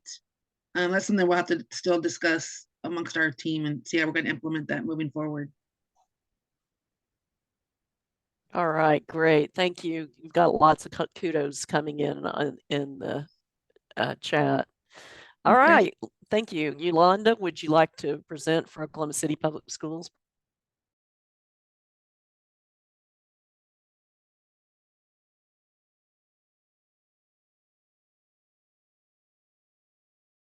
Can you see my screen? I'm sorry. I Yes. noticed that I didn't have the microphone. Well, that was great. I mean, I was like, oh, I'm going after it. Mine is very short and very concise. So I'm sorry, I didn't know. I didn't mean no, to no. like set a really high bar by making them go That's first. okay. I mean, that's great. That's great. That was very, very good. Well, we also are doing lasso, and so we use this time like a recipe, and we have not have any particular screenings. It's more like the conversation the parent educators have with the families, and you know, in the family well-being, sometime of these issues comes up. So we try to avoid to do more screenings that we have to. So that's pretty much when we base our referrals to this particular agency. So we have the lasso referrals using Unita's recipe, and the ingredients, we talk about a cup of supervisor, 1 tablespoon of program support. We use 6 cups of parent educators, 1 gallon of clients needing lasso services, 3 cups of training, and we do like a sprinkle of determination. And the directions, so step 1 in a Unitas bowl, mix 1 cup of supervisor, 1 tablespoon of program support, 6 and a half, I think it was supposed to be 6, but cups of parent educators. The step 2, 3 cups of training, and just to you know, let you know the training, it has been only me, the supervisor, to go to how to use Unita, since the parent educators, they only were telling me, the families, that we need to do a referral, but I was pretty much the one kind of manage Unitas. So step 3, add 1 gallon of clients. Step 4, add 1 sprinkle of determination, and step 5, put it in the PDSA oven for 3 months. That's the time that we have to do this particular project. And challenges of this recipe, there was a shortage of parent educators ingredient. So because we have 2 parent educators that left, so that's, you know, kind of impact also in our project. And the ingredients for clients needing lasso were out of stock. That means that we didn't have anyone that, of course, meet the requirements for us to refer to lasso. And so we added no service today to lack of ingredients. And sorry, we're sold out. And benefits of this recipe, the Unitas bowl was very operational. That means, you know, anytime that we need any assistance with Unitas or with the evaluators team, they were available. Even, you know, questions in the calls, monthly calls, or, you know, if I need to ask any question, just, you know, email or telephone call. And despite clients out of stock, the Lasso store is always open. I know that, again, we have the representative that give us, I receive emails about, you know, a few changes and referrals, you know, any other thing that we can do. So we know the Lasso, of course, was there for us if we need it. And that is the end. And I'm gonna stop share. All right, great job, Yolanda. Thank you so much. Any questions for Yolanda? You're getting lots of kudos in the chat. Thank you. All right, now let's turn to PCCT. Who's going? Kim, are you presenting, or is someone else? Stacy? Absolutely not me. We have You happen to be Amira right on Rivera my and grid. You happen to be right below my picture, so I just saw you. Who's Amira presenting for Rivera. PCCT? Yeah, Amira and Megan Lynn, I believe, are I'm presenting. going to present the screen and Megan will be. Okay, did you narrating. click on the button that said, or the box that said share sound? I heard you say that, but I'm not Yeah. seeing it. If you stop sharing, Okay. and then when you click your share button before you go beyond that window, there's a place on that window that says share sound or audio or something. Okay. Do you see that? Got it. Thank you. Okay. Okay, thank you. Go ahead. Can everyone see it? Yes. Okay. Let me try to.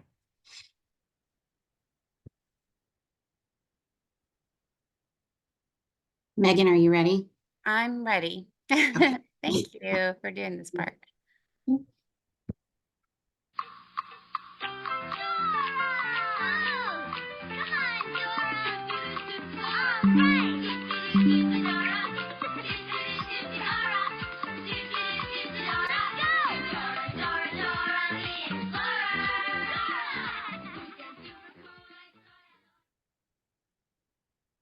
Hi, I'm Dora. Today we're going to go on a journey to refer 100% of qualified children under 32 months who are identified with, well, yeah.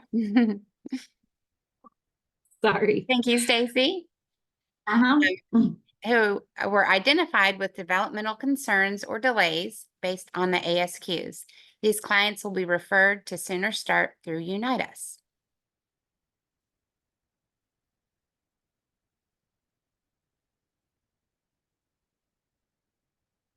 If there's a place you gotta go, I'm the one you need to know. I'm the map. I'm the map. I'm the map. If there's a place you gotta get.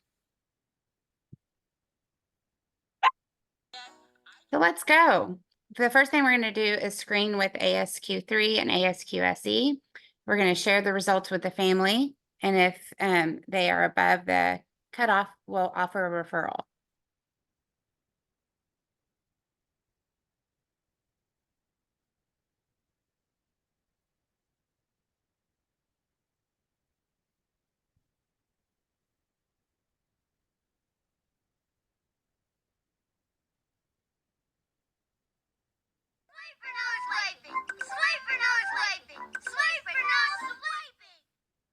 Oh no, we've had a disruptor. This time a family refused the referral. It was our first obstacle.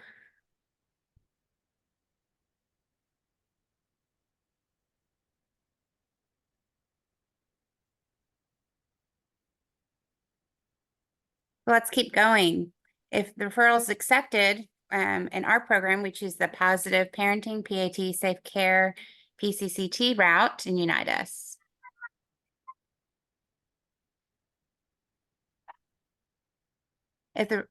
And then we make a referral. We're good. Oh no, we've had another disruptor. Unite Us can be confusing to some of us as we're learning it. Without a release of information, parent educators weren't able to follow up with Sooner Start to track referrals.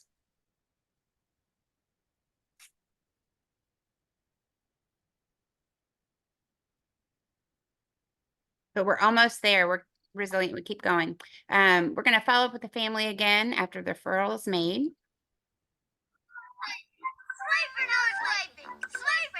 But we've had another disruptor. Sometimes the family might not follow through with the Sooner Start referral. And so we'll just stay on them.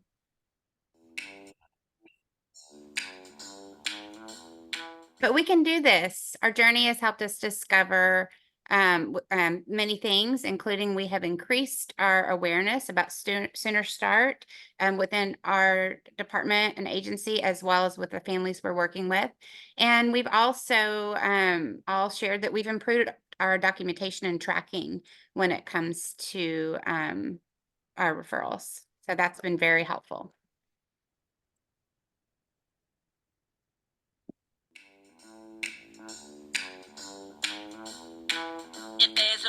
you gotta go. I'm the one you need to know. I'm the map.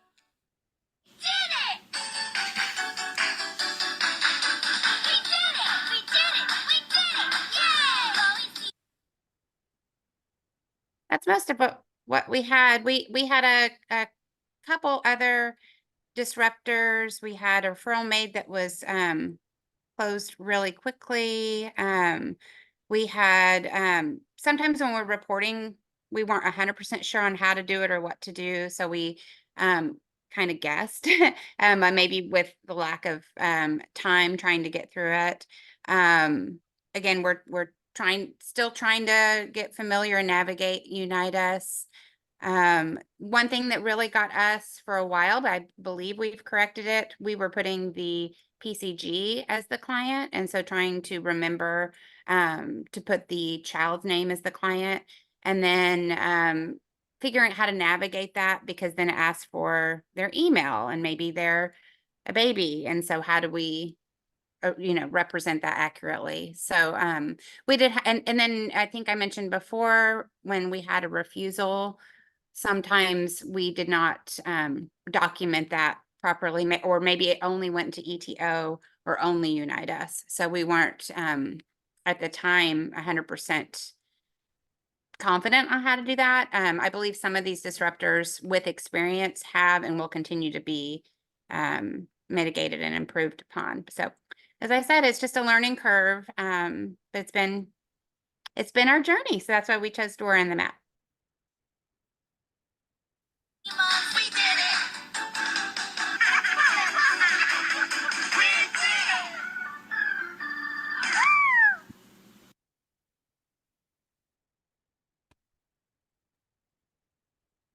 All right, great job. And we're getting a shout out to Amira, Megan, and Stacy for the presentation. And everybody's talking about their nostalgia for Dora. So you've really hit a nice note. So lots of kudos coming in for you. Great job. Any questions?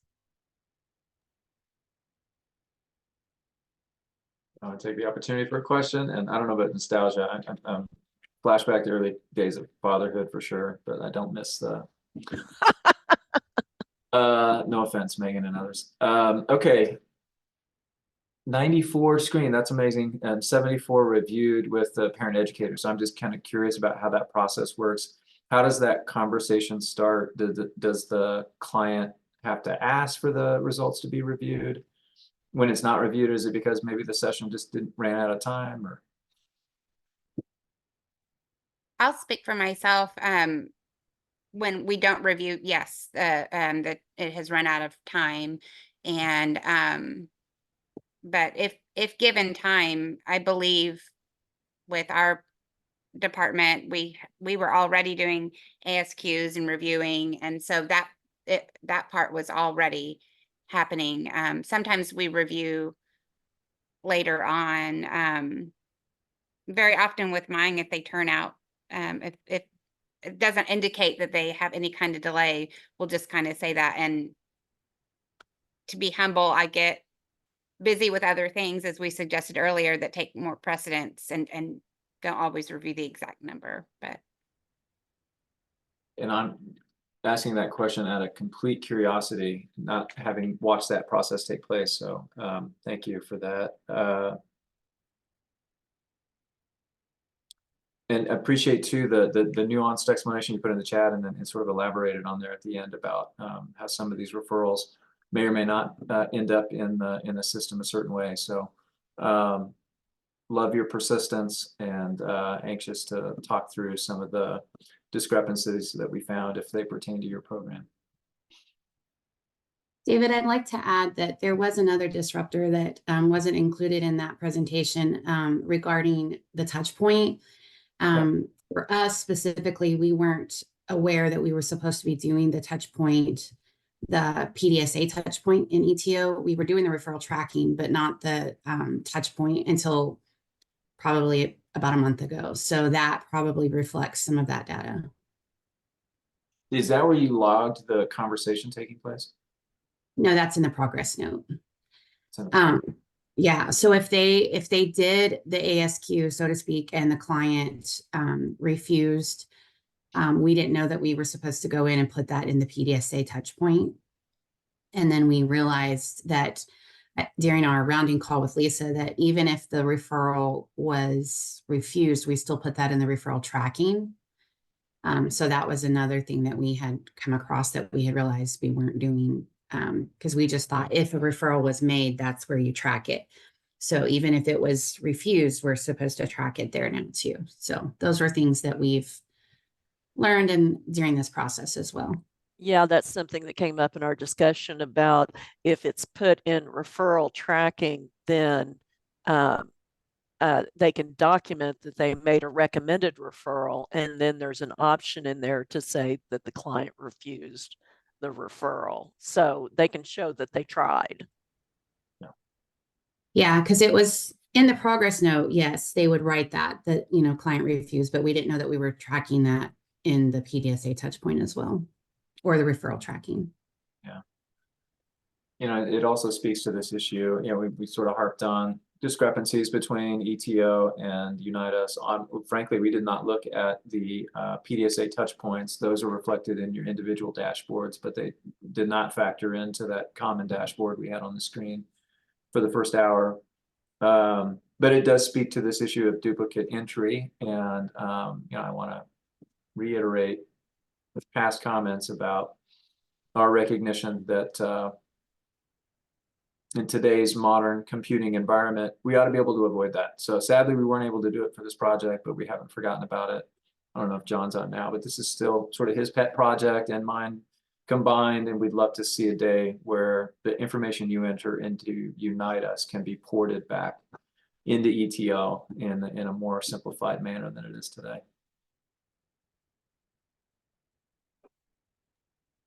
Okay, thank you very much for your presentation. Jade, are you here for North Care and ready to present? Yes. Let me get this pulled up and going for us. So we did, Yolanda, I loved your presentation too. It was so cute with the little pictures. I did a little recipe as well, recipe card.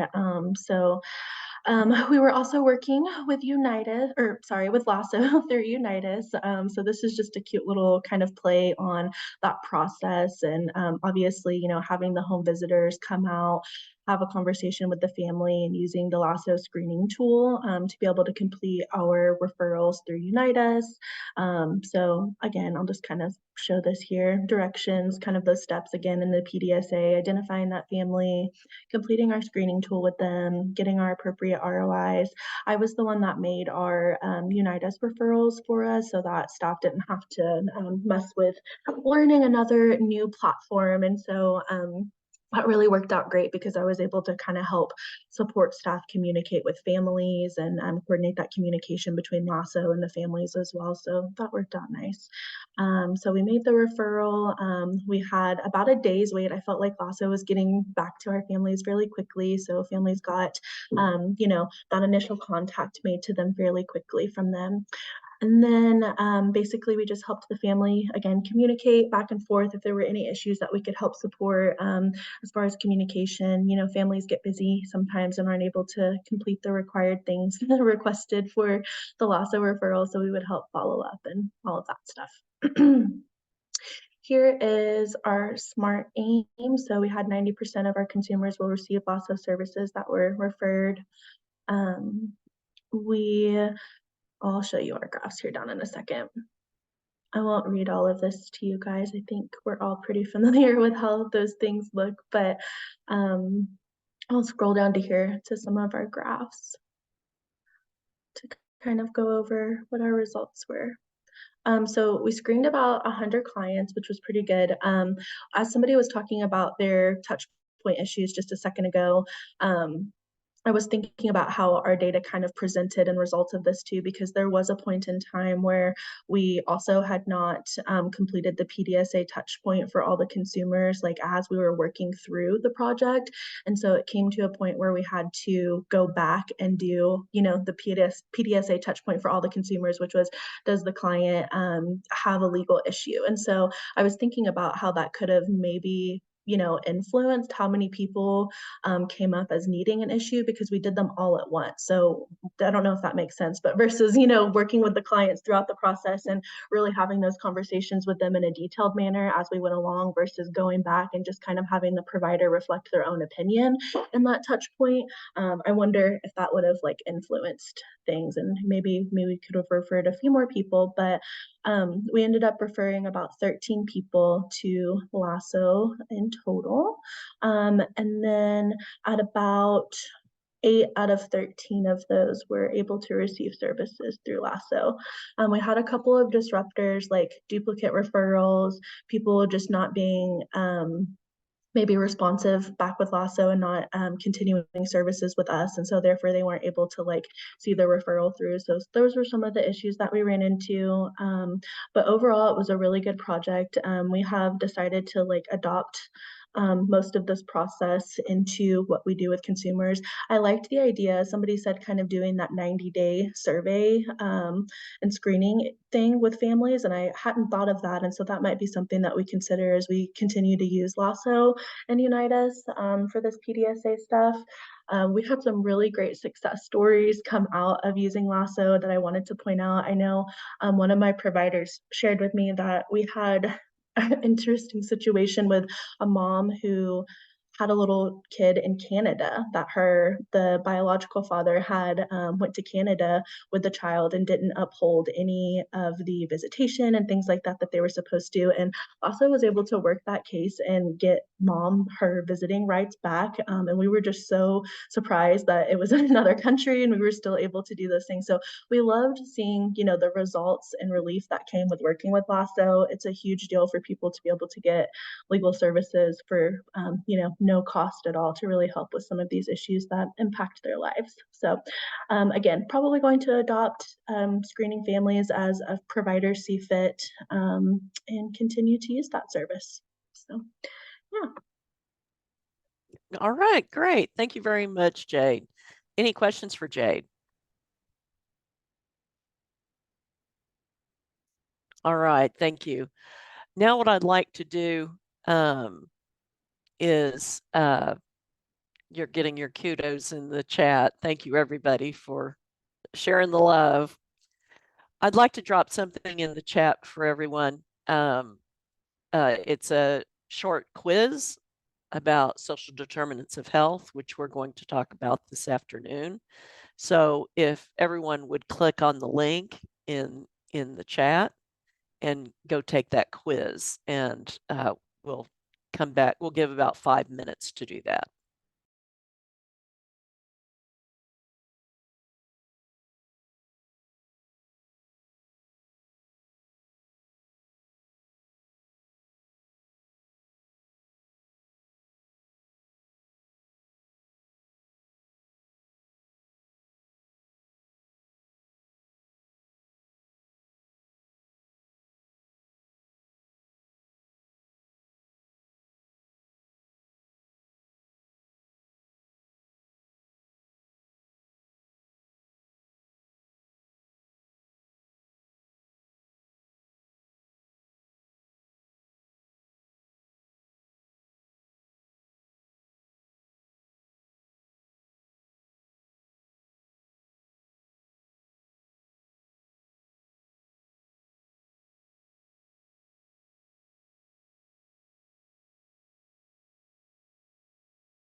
All right, has everybody had a chance to complete the survey or the questionnaire?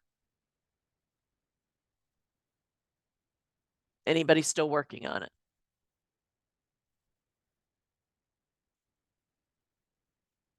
I've got a few more.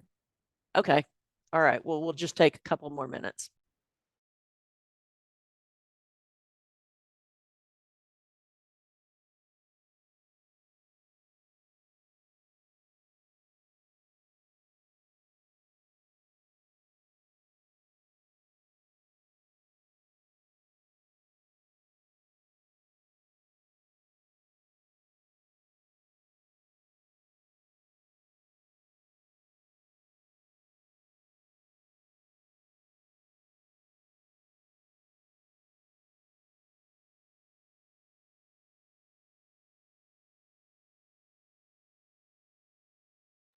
I know this is a longer quiz than we have been doing.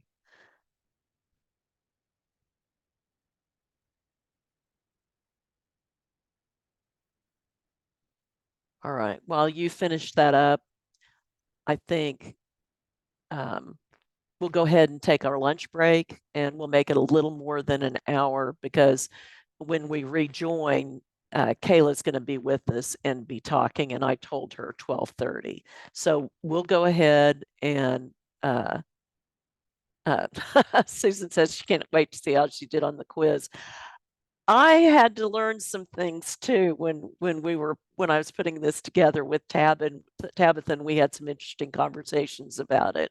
So yeah, we'll be going over that after lunch. And so go ahead and finish up the quiz if you haven't yet, and let's just return at 12:30. Okay. Thank you, everybody. I'm expecting that there'll be some people still coming in so let's wait just a couple of minutes and then we'll get started.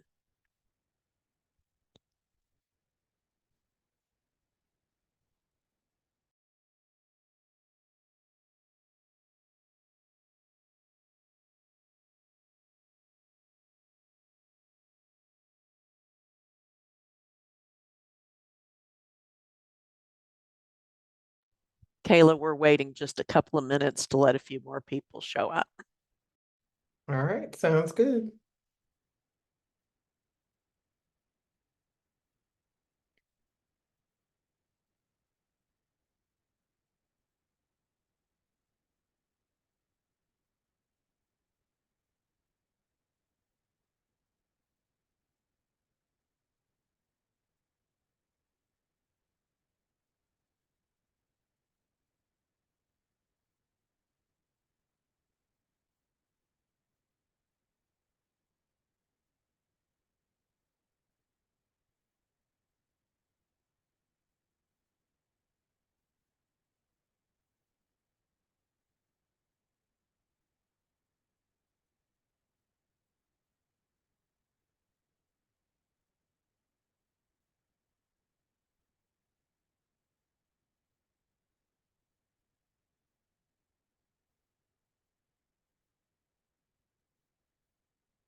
All right, I think we're about at the number of people we had this morning. So why don't we go ahead and get started? Kayla's going to talk to us about unite us beyond the current innovation project. I think that's your topic, isn't it? Correct, yes. Okay, I'll turn over the screen to you. Thank All you. right. Thank you We very much. appreciate you being here. Of course. Good afternoon, everyone. Thank you so much for allowing me this opportunity to connect with you all. And the work that we've done thus far has been incredible. I just met with the team, the project team last week, and we are well over that 100 referral mark, actually inching pretty close to 200. So thank you all for the work that you've accomplished thus far. But I was asked to speak briefly today about Unite Us beyond the scope of the innovation grant. And so I just wanted to provide some insight to you about what the network looks like and what some next steps could potentially be. So first things first, I'm going to start out with the home team, Oklahoma City, and our network coverage in that area. So currently, we have about 255 organizations that are onboarded, a total of 396 programs, and 79% of those programs are currently receiving referrals. That means you would be able to refer to them through Unite Us. And let me preface this by saying that this is just showcasing the organizations that are in Oklahoma County currently. It doesn't include Cleveland County or Canadian County, which would absolutely increase that number as well. Over to your left-hand side of the screen, you'll see the service types that we have available for those programs. So individual and family support is our largest service type provider, followed by education, physical health, food assistance, all the way down to utilities, where we do have 13. Over to your right-hand side, I wanted to highlight, it's not an exhaustive list, but I just wanted to highlight some notable programs that are accepting referrals in the network. So Manna Ministry of Oklahoma City, that's a food assistance program. And we actually have one in Oklahoma City, one in Yukon. The one in Yukon is actually pretty nifty because what they do, it's really beneficial for those who don't have access to transportation. I believe they provide food every Friday, and their volunteers take it to individuals' homes, which is super convenient for those who don't have access or perhaps are sick and shut in and unable to make it there. We have the Oklahoma Caring Van program, which is on the network, as well as the SNAP Employment and Training Program, which is through Work Ready Oklahoma. We have the SWAN program available through Cardinal Community House, as well as the Fresh Start program. I want to spend a second right here on the Fresh Start program. That is through Focus Federal Credit Union. So it is a program for individuals who live or work in Oklahoma County, Cleveland County, and I believe, McLean County as well. And if you work or live in any of those three counties and you've perhaps had some credit issues, they have in the Fresh Start program, they can assist you with car loans, with getting a checking account or a savings account, and also home loans. So that's something to consider. We've actually had them present at several events previously. So I just wanted to highlight that. And then I'll let you browse through this list at your leisure. We do partner with City Care as well as the Greater Mount Olive Food Distribution and Utility Assistance Program, which is an option if you live in the Northeast quadrant of Oklahoma City, as well as the Prescription Assistance Program through Health Alliance for the uninsured. So again, I try to just grab a screenshot of different programs that could be beneficial beyond the scope of the Innovation Grant Project. Again, not an exhaustive list, but just a good swath. You see, we also have some dental care providers on the organization. I know that dental care is super expensive. And so we do have, we work with the Oklahoma Dental Foundation in both Oklahoma City and Tulsa. And so they are accepting referrals on there as well. So my next slide is about the Tulsa network coverage, but any specific questions about Oklahoma City? Now, bearing in mind, if you're going to ask me about a specific organization, then my go-to answer is going to be check the My Network tab. You all have heard me say that before, that even though I try to be super smart and with it, that I don't remember every organization or every program that's available. But if you want more information, then you can always check out the My Network tab on Unite Us. So any questions about Oklahoma City's network coverage? All right. Well, moving right along to Tulsa. So 265 organizations onboarded, 408 programs, and 80% of those programs are currently accepting referrals on Unite Us. Again, over to your left-hand side of the screen, you'll see our service type mix by providers. Individual and family support is still the leading service type with 145, all the way down to utilities. They have 2 more in Tulsa than we do in Oklahoma City, so they're at 15. Over to your right-hand side, just wanted to highlight some specific programs. For those of you who are located in Tulsa, in the Tulsa metropolitan area. So it's a volunteer organization, so it's going to take a little longer for her to respond, but she is able to provide up to 8 pieces of clothing per child, per family member. So let's say that you have a kiddo, maybe mom needs some help, or parents need some help, grandparents need some help with summer clothes. She can provide up to 8 pieces of clothing, as well as, I believe, 2 pair of shoes.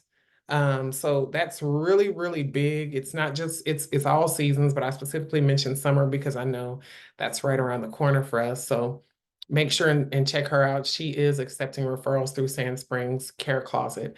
Membership for all the YMCA does offer through Unite Us, free and discounted memberships. And so we know that that's always a great thing because we want kids to have access to activities throughout the summertime as well. Wanted to jump down really quickly and highlight that we have a few programs that provide rental assistance, including Restore Hope Ministries. We also partner with Tulsa Housing Authority. They provide assistance with the Housing Choice Voucher Program. Hunger Free Oklahoma is a great partner of ours. You can send a referral to them for the SNAP Application Assistance Program. And then we also have a great partnership with the Mental Health Association of Oklahoma. They have several programs on board. I specifically highlighted the Peer Outreach Services Program, but they have several programs that are currently accepting referrals. So if you have an additional need for some mental and behavioral support services, then those are again offered through our network. And if you want additional information, then again, make sure you take the My Network tab. This is a screenshot of what we've done thus far in the Unite Oklahoma network from January 2024 to present day.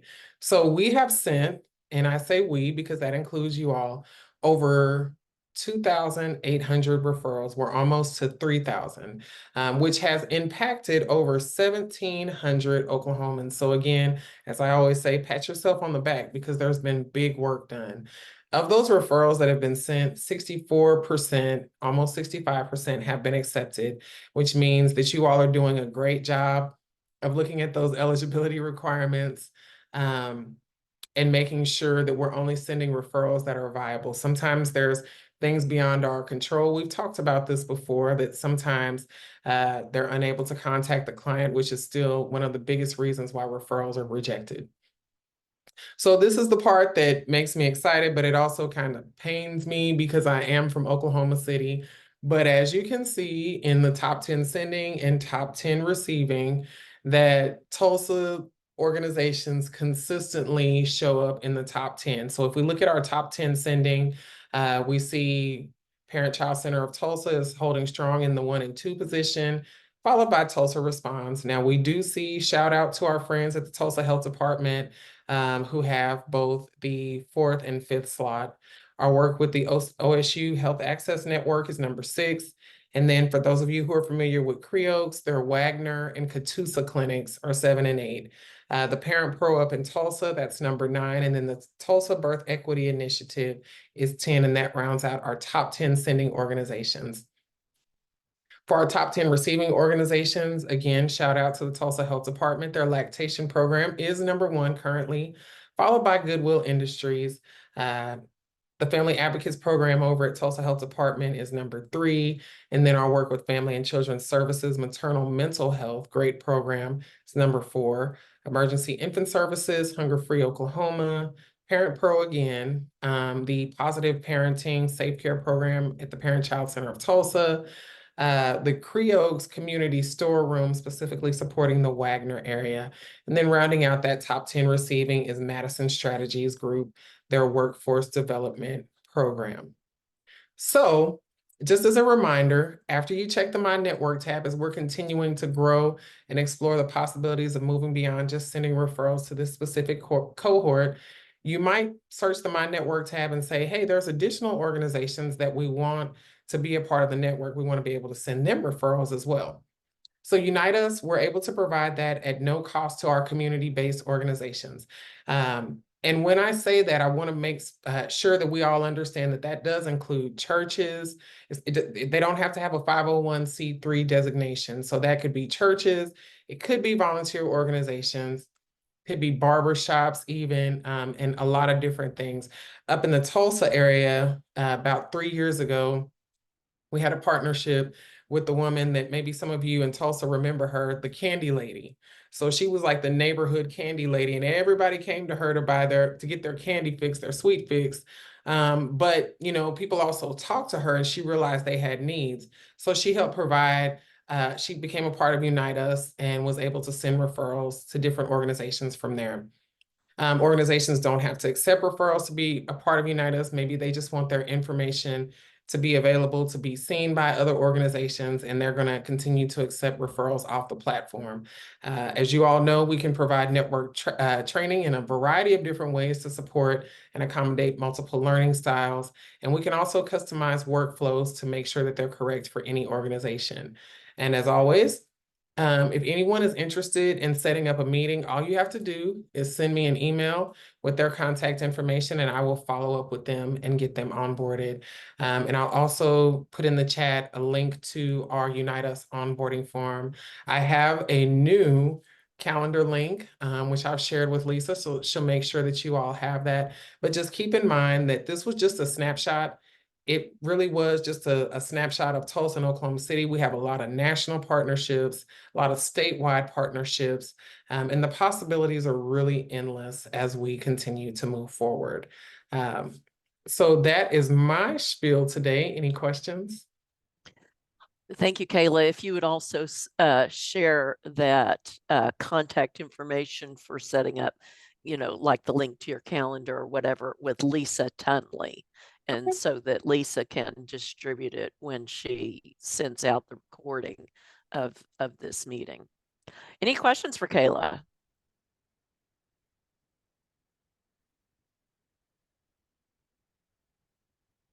All right. As usual, great job, Kayla. We sure appreciate you being here. Thank you. All right.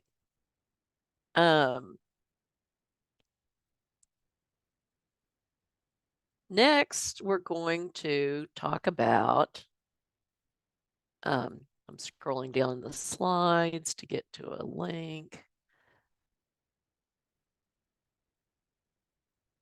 All right, let me get this.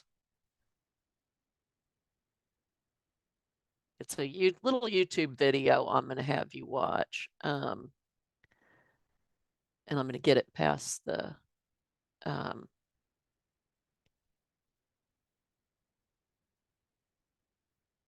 well, I know my browser is set up for it, so let me get to the link. I'm going to get us past the ads.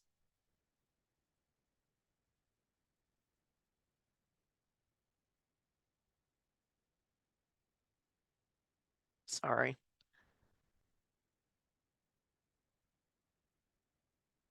Before I start to share.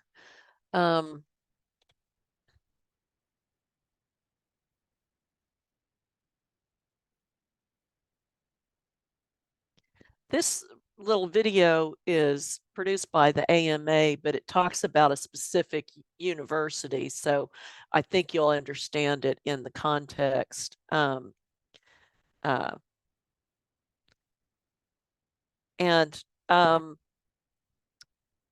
simple definition of social determinants of health is non-medical factors that affect health. And so with that in mind, as you watch this little video, think about what are the non-medical factors that, yes, we can get a copy of Kayla's slides. Kayla, if you'll share those with Lisa Tunley.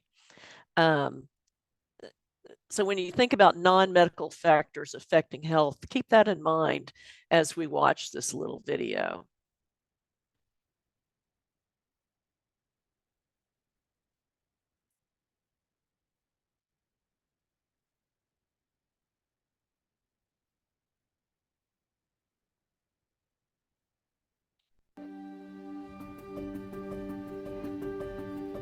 I had one patient, it was very vivid, and it was first visit to me, and I diagnosed him clinically with COPD and arthritis. I needed a few other medical problems before and took the medical route and gave him a prescription for inhalers and such. And then on the second visit to me, he got screened for social determinants of health, and he was positive for all of them. He was homeless, living at a friend's house. He didn't have access to transportation. He actually didn't have food. The amount of money he was living off a month only allowed him to get food for half the month. Here I was working him up for weight loss, and the reason for weight loss is because he was hungry, and I would have never known that. So the typical medical model, COPD, arthritis, and weight loss, suddenly with the social information, I knew something else. It's important to know our patients' social conditions. Why is that? Because only 15% of health outcomes are conditioned by medical condition or medical interventions. And so 85% of health derives elsewhere. I do want to make a distinction between social needs, which are the needs that the patients may have, like I'm hungry or I don't have housing, and structural conditions. So oftentimes the conditions in neighborhoods parallel what patients are telling you. So when people say they're hungry, there are a lot of drivers for hunger that include not having benefits, but sometimes it's not having a store with healthy food options nearby. So I make the distinction under social determinants of health between social need and social conditions. And if we're really going to get to health improvement broadly in this country, it's going to be when we marry what we do in the office with work our organizations might be able to do in the communities to improve the conditions under which people live, work, and play that actually determine health. There's a number of different ways that we integrate social care and other needs into our practice. And some of this is done during rooming by the medical assistant, and some of it is also can be done during the physician part of the visit, really depending on the workflow and the necessity. We have a pretty standard, it's a very standard screening tool. So obviously there's many, many things you could screen for that are outside what might be considered a general medical exam or a specialty exam, but we use a standardized approach to social needs and things like depression, where we ask a series of questions. They have me, but we ask about access to food, we ask about ability to pay for electricity or other utilities, we ask about whether or not they have a place to live, a home, whether or not they have transportation. So we have ask a series of pretty standard questions. This should be as normal as doing vital signs. And in terms of the process then, if people show up with social needs, I refer them to our social worker. Sometimes it's an electronic referral with the idea of having the social worker contact the patient, but sometimes the patient's not available because they don't have a phone, and so then it's coordinating a social work visit with the next medical visit. Our assessment, really starts with just even the first interaction with the patient, building rapport, letting the patient know we're there to help, making them feel comfortable, telling us what's going on. And it kind of acts more as a prompt. A lot of times I'll be talking to a patient and they'll tell me everything I need to know without me having to go through like a litany of questions to see. It's really there more of as a conversational prompt. But the areas that we focus on are physical health, mental health, access to care, making sure that they understand their medications, and we'll go through that. Everybody should be screening is the right approach. So the work is divided. If for some reason on a patient the question don't get answered, then the doctor should ask the patient or the student or the resident who is there as well. We had to leave the walls of our institution and begin to say, what could we do as a health system to address neighborhood conditions, things like economic vitality, things like educational achievement, things about the neighborhood environment, the grocery stores, other conditions in the neighborhood, safety, and also in addition to health and healthcare as part of our work. And in order to do this, we had to make health equity a strategy for our system. And we said we wanted to be a catalyst to measurably improve health outcomes in our neighborhood. In some instances, I've had providers say that because of the social determinant efforts and resources provided, that we have saved lives, and I do believe that. We've seen a great improvement in our screening and treatment for depression.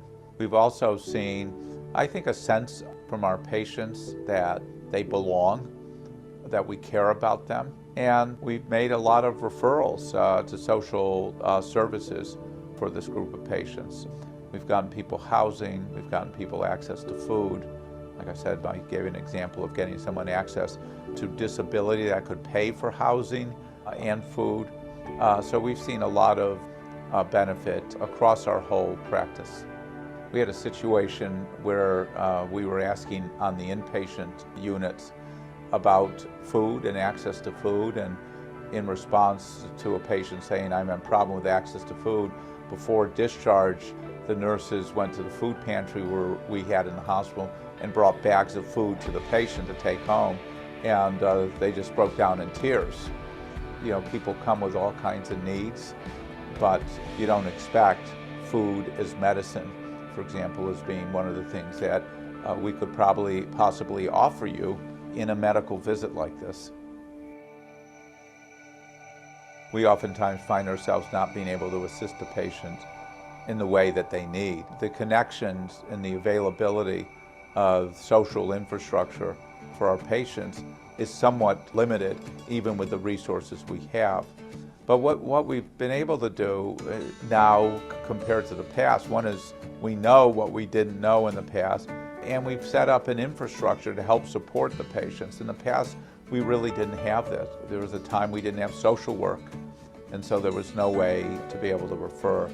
There was a time we didn't even know where the food banks were, but now we have that information is available for us now. So it doesn't mean that the patients are always getting exactly what they need and want, but we have a little bit more robust safety net right now than we had in the past. For the medical assistants, we've put that into their job, and you know, they need to be trained how to do it. They need to be comfortable asking the questions. You know, you almost have to take a trauma-informed approach. You know, people are experiencing some of these hardships in their own lives, and they're being asked to ask our patients these questions. That can be traumatic for them as well. So I do think when you're rolling it out, one can't forget that, again, I mentioned before, our employees are oftentimes members of these same communities. There is also the problem of staff burnout. There's so many things that have to be done in a patient visit. This is one other type of thing. So getting it to stick and have it be consistent is another challenge that practices will face, but you have to really be persistent with it. In the very beginning, some resistance on the provider level and even the support staff to entertain being inconvenienced, or should I say better term, having enough time to service the patient, rooming the patient while addressing the social determinant needs. So yes, we got that a whole lot, but with time and physician champions like Dr. Ansel, they have really come around to see that servicing the whole patient includes asking these questions? I'd say that, it is very important. The most important piece is that investment from the physicians, because they are the leaders in medical care. They are naturally in a leadership position. And so if you're a social worker and you're really wanting to encourage a physician to buy into this, you'll have to talk to them directly about what's going on. I think that having the physicians on board, knowing that there is, again, kind of a safety net, that if they notice this need, someone's going to address it. I think that makes the biggest difference in that sort of buy-in to addressing social care needs. Honestly, we need to reorganize our systems of primary care, our hospitals and such, to understand that these are fundamental needs that our patients are coming in with, and those are the problems we have to solve for, just as we might solve for how do we better treat our heart failure patients, or how do we better treat our breast cancer patients. These are fundamental needs. It makes you feel pretty good. I mean, I was actually shocked when we first did this. I would seem like, oh yeah, this is the right thing to do. Why haven't we done it before? But when you get your first patient who's hungry and you can get them access to food, or doesn't have transportation, and you can help arrange that. When you think about what we mean by social determinants of health, it comes alive in that moment. I feel privileged. I feel honored to be a part of this work because I am from the community that Rush services.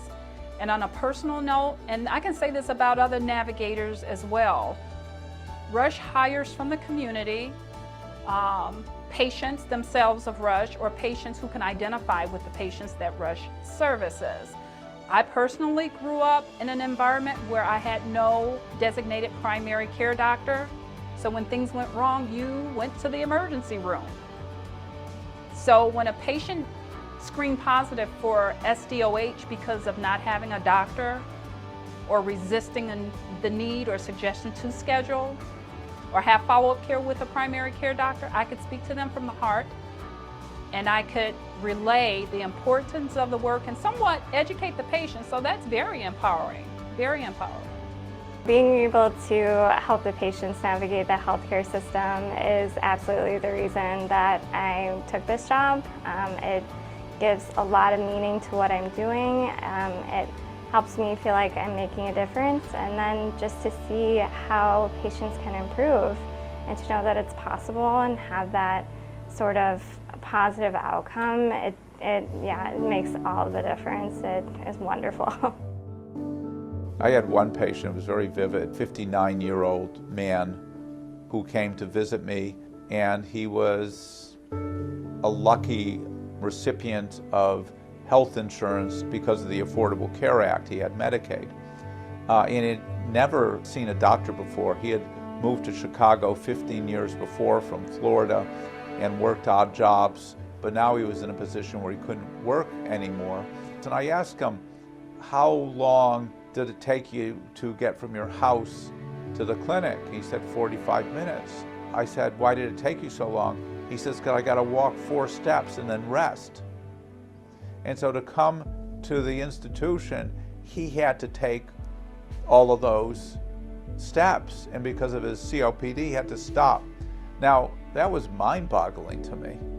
And here I was, I've been a doctor for many years, but that was really, wow, wrapping my head around how important this was. But then the referral to the social worker couldn't work because she didn't have a phone to call. And so I had to wait until the next time he came in, we had the social worker meet with him. And the end of the story was he was eligible for disability. And that disability took the amount of money he was living off a month from $187 to close to $900. He could get transportation to the clinic, and he could get access to food. And of course, he gained weight. And with this money now, he could actually afford a place to live as well. Now, no amount of medical care alone would have solved for that, but knowing what I knew, we could get him on medical disability that provided him with at least a safety net that he could live on. So that's the most vivid example, but I've had others, people who were homeless, people who were hungry, people who didn't have enough money for electricity, and transportation, of course, is a big one.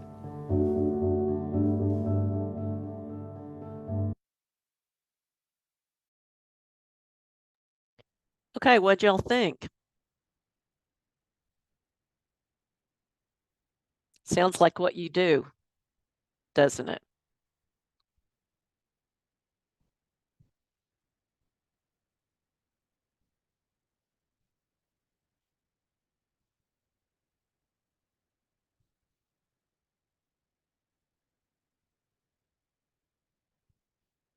What ideas came to mind to you as you were watching it?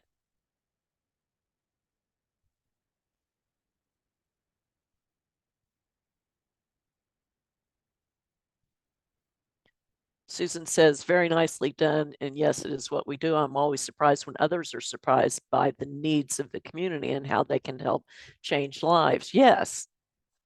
And some of the problems are huge and need, you know, I'm sure there are times that you feel like you're just putting a Band-Aid on something that's really needs to be tackled at a higher level, at a societal level. Stacy says, good reminders of barriers the families we work with face on a daily basis. And Stella says, I'm glad to finally see that all those barriers are being noticed and addressed. Yeah, yeah. You wouldn't be surprised because you're in the communities seeing how these people live and what they are challenged with, whereas these doctors, I think it's been eye-opening for them. But I liked how they made the connection between the non-medical effects and the medical and the non-medical causes and of the medical outcomes. Anybody want to unmute and talk? I don't know if that was intended for me, but I do want to weave a common thread through this particular topic and the project as a whole. So just a reminder, when we set out to do this learning collaborative and put in an application for the Innovation Award, we had to address social determinants of health that were of greatest need during the pandemic. And we had to show some evidence that these were of greatest need. So in this morning's presentation of the results, I think you saw that some of our referral numbers had dipped in these particular categories of legal aid services, substance use services, and early intervention services. So those were just three of what are many social determinants of health that your clients are facing. And so one of the things I was reminded of listening to the physician speak is that we were really just scratching the surface here. We had to keep it somewhat contained for this project, given the timeline and such. But just home visiting in and of itself is quite an amazing service. But no one service can address all of these various social determinants that the clients are facing.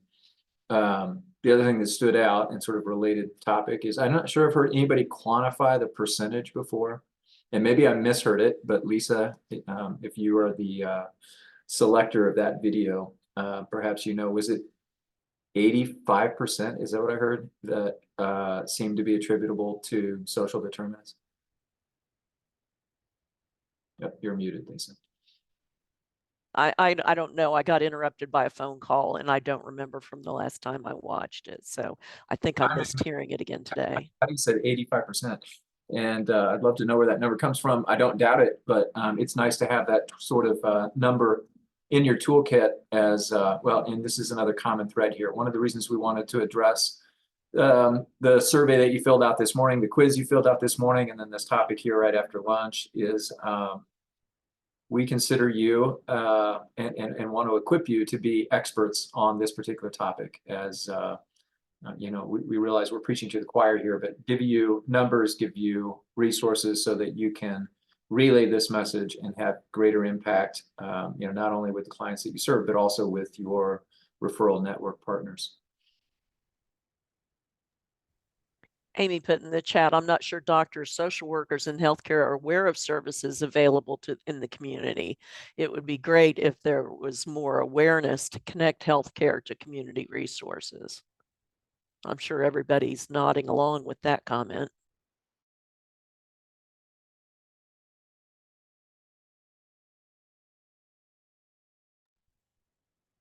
Okay, so some of these non-medical factors are listed here on the screen, but let's go ahead and go through the quiz. Tabitha, are you here? Yes, I'm here.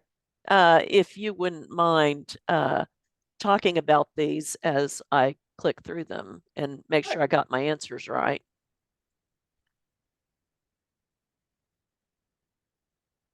All right, so thank you all for completing the quiz. We know it's a little longer than we've done in previous monthly calls, but we were excited to get the opportunity to discuss social determinants of health a bit more directly with you, and wanted to really highlight some of the statistics in Oklahoma and how they relate to our work with our community referral partners in this current project.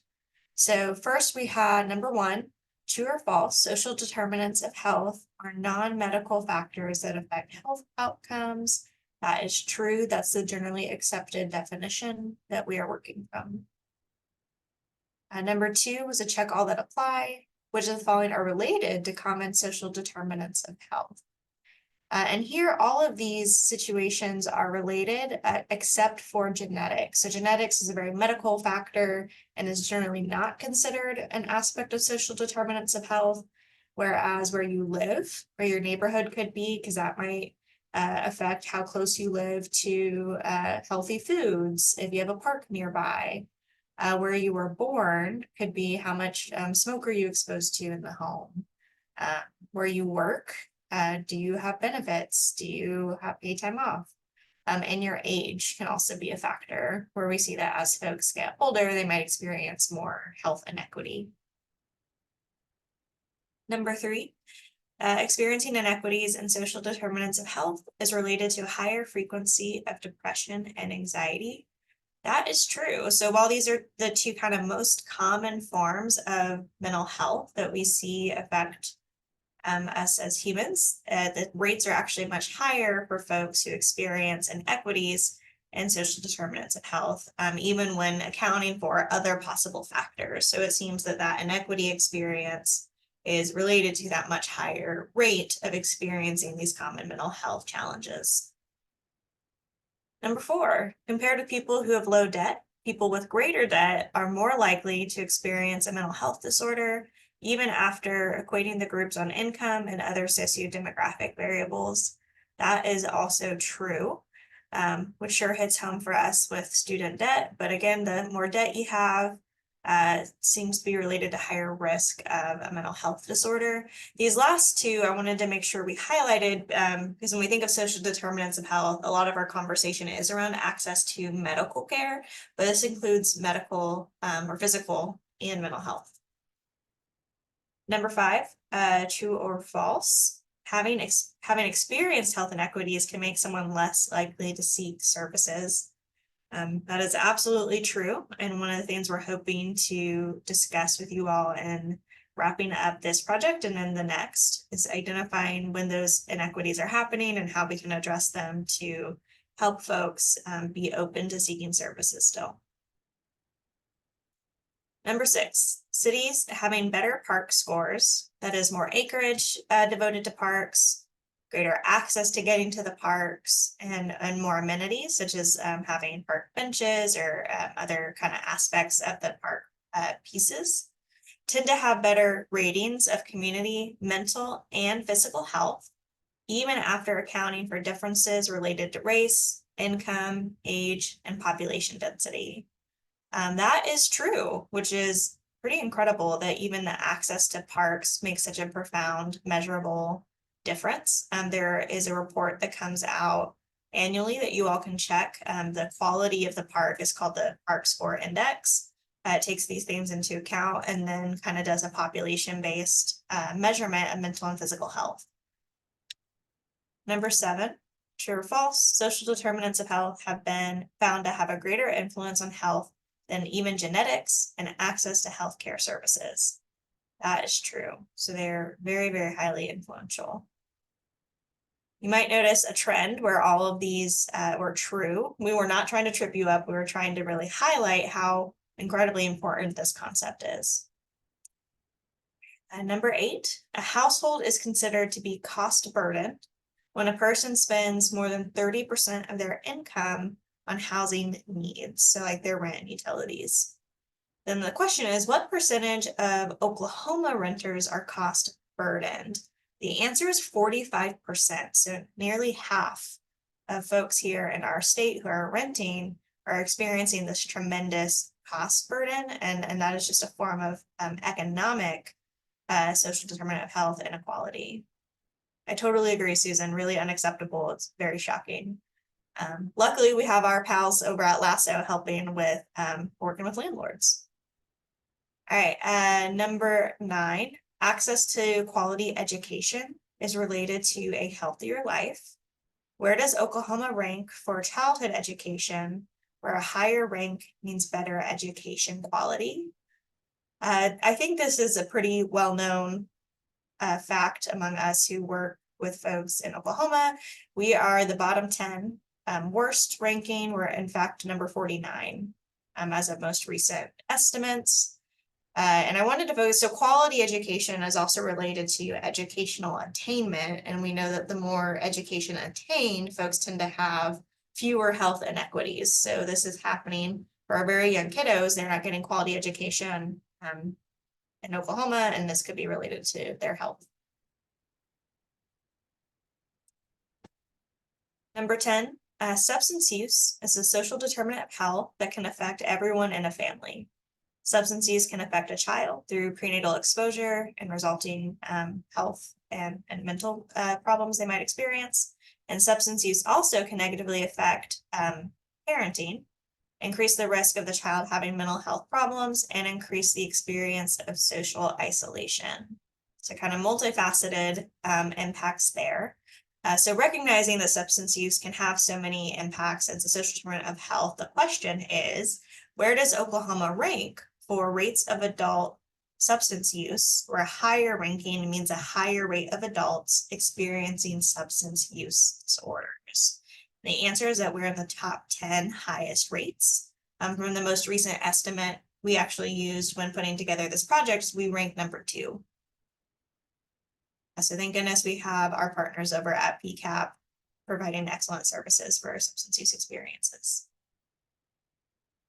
Number 11, which of the following are experienced by people who don't have access to grocery stores offering healthy foods in comparison to people with easy access to places to buy healthy food? And the answer is all of these. So they all, there's a higher risk of heart disease, higher risk of diabetes, and overall documentably a lower life expectancy. So this is just how easily can you get to a place to purchase this food. This is related to a concept called food deserts and a concept about geographic accessibility that we'll be talking about more in an upcoming MIECHV survey. Number 12, healthcare patients with past and current legal problems may experience which of the following? This was another all of the above, showing that there's ripple effects of having past or current legal problems. These folks have more frequent utilization of emergency services. The idea of this is that they might put off accessing care until they really need to, and it escalates to that level of emergency care. They experience greater difficulty accessing any needed service. And when they do access services, partially because they are more likely to utilize emergency services, they experience much higher costs for their health care. So again, thank you, Lasso, for helping us address past and current legal problems. All right, last but not least, which of the following aspects of a job is least likely to affect a worker's health? And that is least likely to be a social determinant of health. The answer is number of coworkers. That hasn't really been identified to affect health, but the others do, including access to benefits, like whether or not that employee gets paid time off, if they have access to health insurance coverage, the safety of the workplace, and the amount they are paid. All of these affect an employee's health. So how'd y'all do?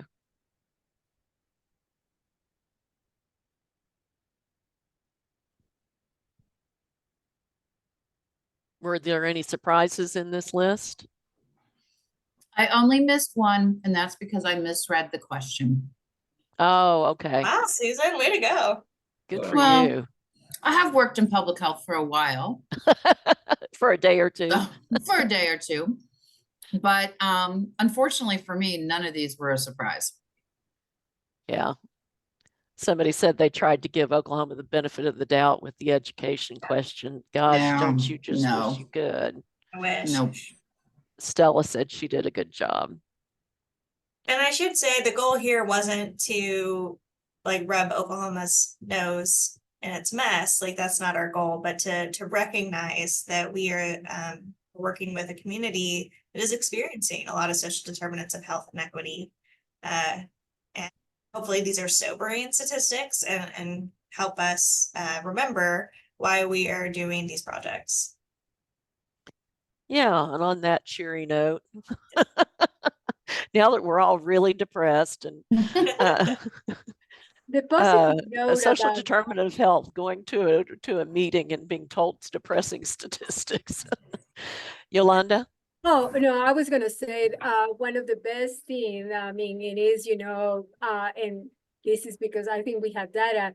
We are not so bad when we comes to early childhood education. So, in matter of fact, well, Oklahoma City Public Schools, they guarantee pre-K, age for every single child. So, Yeah, it's really at least- statewide Yes. that Oklahoma's gotten better and has actually been in the vanguard of pre-K offering those services. So at least, we have hope that the little ones are getting into school. Yeah. I would agree, Yolanda, and it's just, we just need to keep that going, right? Yeah, 'cause it really they- needs to go past that point Yeah. and to have the investment in all of the Mhm. ages for school. Yeah. Yeah, even, other districts, they cannot offer me for whatever reason. I mean, they do the lotto system or, but at least in Oklahoma City, and it's all day pre-K. So we keep hopeful. Yeah. Well, thank you. I appreciate all the comments. Now we're going to go to the breakout rooms. There are going to be 4 rooms, one for North Care, one for Frontline, one for Oklahoma City Public Schools, and for PCCT. And what we're going to do is the first 10 or 15 minutes, we're going to look at your change theory diagrams for the PDSA that's starting next week. And I say next week because I need to check with Andrew about whether those items have been sent over to Christine so that we can get those into ETO. And as soon as they appear in ETO, you can start your next PDSA.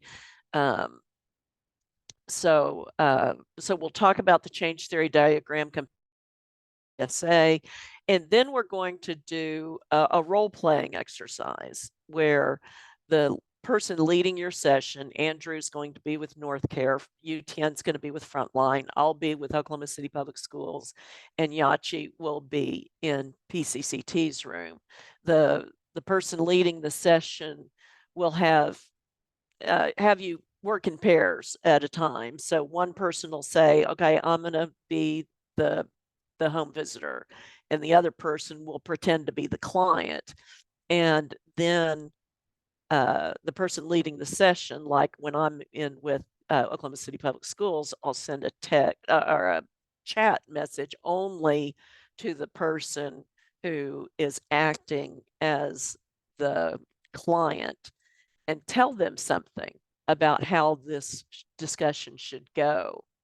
And we'll just see how it plays out. And this could just be a piece of cake for you, or it may generate some interesting conversations about how to have these conversations about substance use. Okay, bye, Susan. Um, so Lisa, if you could set us up for a 1 hour breakout room, that would be great. You want me to just go ahead and open them? I've already set them up. Okay, yeah, that's fine. So we just click on breakout rooms. Yeah, I can and open it. So everybody just click on your room. You should be able to like hover next to it, and then it'll say join. I don't see them listed. I haven't opened it yet. I'm just Okay. before You go ahead. You can go ahead and open them. But here you go.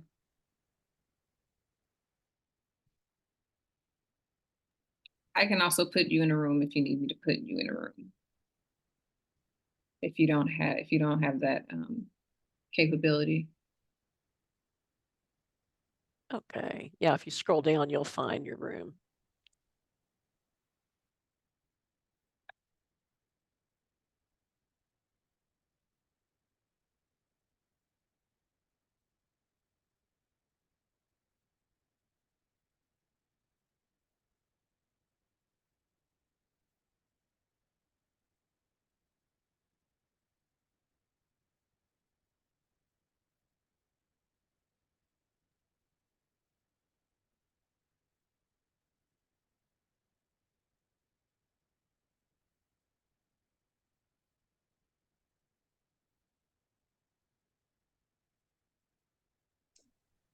I'm not sure how to get into my breakout room. I'm with Frontline. I'll put you in there. Okay, thank you.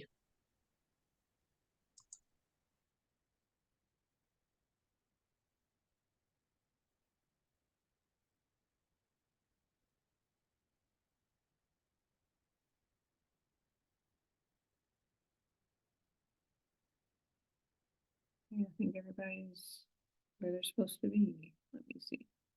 This person didn't go yet. Hey, LaShonda. I am supposed to be with the safe care group. I thought it kept making you disappear out there. I don't know what's happening. Okay. I think everybody else can go where they want to go.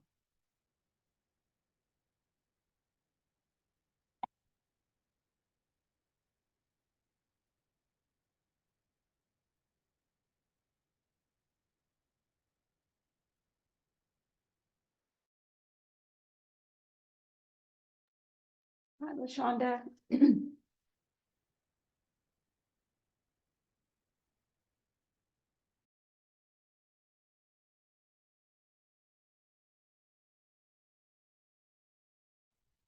I'll probably step out for the breakout rooms and I'll come back after everyone else comes back.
Hey, Lisa, you there? Yep. Yeah, do you know where they got the additional staff going? He usually just can pop into either any room they want or Okay. something else. Who all, how many rooms do we have? Just four, and that's North Care, PCCT, Frontline, and OKCPS. Let me go ahead to the OKC Public Schools. I'm just gonna put you in there, okay? Okay, thank you, ma'am.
Okay, everybody, I think everybody's coming back from their breakout rooms.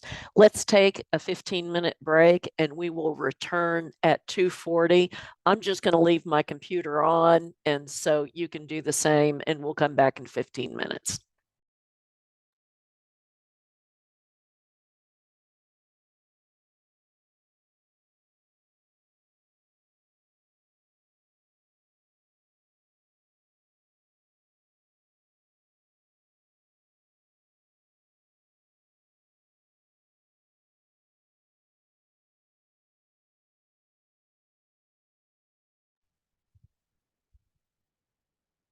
Hi, everybody. We're running just a little behind schedule, so I think I'd like to skip the sharing of the change theory diagrams. And let's get right into a conversation about the role play exercise. And David, you were starting to talk to somebody because they got cut off in the middle of an exchange, I think. Would you like to lead us off? Dr. Mayer in between during the breakout, and I'm going to pose some of these questions to her. So we're fortunate to have Dr. Mayer with us today. For those that don't know, she leads the PCAP program on the Norman campus. And oh, you were visible a second ago. You're there, right, Erin? Yes, I'm here. Oh, now I see. Okay, question number one we had. I floated around. I got to most of the rooms, but there was one I missed. With the families that get assigned to the control condition, essentially, how are the other resources, community resources, shared with those individuals? So after randomization, because it is a study that we're running, which I think is just important to also mention to the client that they might be eligible for a study. But if they get randomized to the control group, they are told that, and they've already agreed to, so we consent them to be part of the study where they realize they might get PCAP, a 50-50 chance. If they are randomized to the control group, we of course inform them they're still in the study and be able to be compensated for their time in the study. And they're given a list of community resources, a flyer that has various local and statewide resources that they can call to access help. And you can see in Unite Us if they got into the control group, because I feel like you would feel like that's important to know as well, to continue to provide services and referrals to this client that PCAP will not be working with directly. So there's a note in Unite Us where it says that they are accepted, but we add a note that says client was randomized into the PCAP control group or client was randomized into the PCAP treatment group. So they do get a flyer of resources to directly answer your question, but I thought that other information would be important too. And we're happy to share the flyer that we give to the control group. So it's a little bit more than services as usual in the community. Yeah, that's great. I have one more question for you, but before I say that, because I didn't get to every room, we did talk about the randomization to the study and the importance of communicating that to the client at the time of referral. There is a flyer, as Dr. Mayer just mentioned. We've circulated it previously. We will send you the latest right after today's call, and we'll make sure the other Learning Collaborative group receives that as well. One other helpful reminder, because again, I didn't make it in every room. In addition to the uncoped screener, which most of you, but not all of you, are using, there is a script document where we have written out some conversation outlines that you can follow or paraphrase. And the groups that I were in that started to use that, I think found some utility to it. We do not purport to say that it is bulletproof, because it's not. So we want you to play around with it, and we'd like to learn with you over these coming months about what works well in terms of establishing that conversation, going through the screener if you choose to go through the screener, and then also making that referral. Okay, one other question that came up, and there may be others, so we'll open the floor up here in a second, is about fathers. So if during the conversation, Erin, the client isn't the one with a substance use issue, but they acknowledge that their partner is there any room for referral to PCAP? There is, I mean, if in doubt, make the referral, but because we are fine to screen people, even if they're not likely eligible, we'd rather do more of that than less of that. And the client might not be disclosing their own substance use, but they might be disclosing that of their partner. We do not work directly with fathers alone. So the eligibility is really attached to the mom. But if she enrolls in PCAP, and this is part of just the history of PCAP, it was really around the prevention of FASD. So it was rooted in that tradition and wanting to prevent subsequent births from being exposed to substances in the womb, or having subsequent birth exposed to substances. So we do not enroll fathers, but unless they are transgender, we do enroll. We try to use the word pregnant people. So as long as they are have the capability of becoming pregnant, we can enroll them, and then we will work with their spouses or partners and support system as well as part of our work with the client, knowing that it's very hard to go through recovery when you have a spouse or partner who's actively using as well.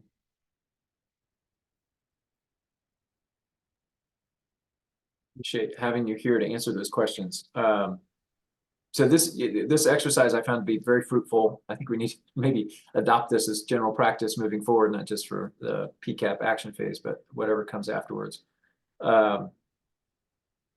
This topic of fathers not being eligible, brings to mind, if you encounter a situation like this, you'll have to have an alternative approach, and we'll do some homework on our end to find you some resources for fathers or for homes where father is the substance user.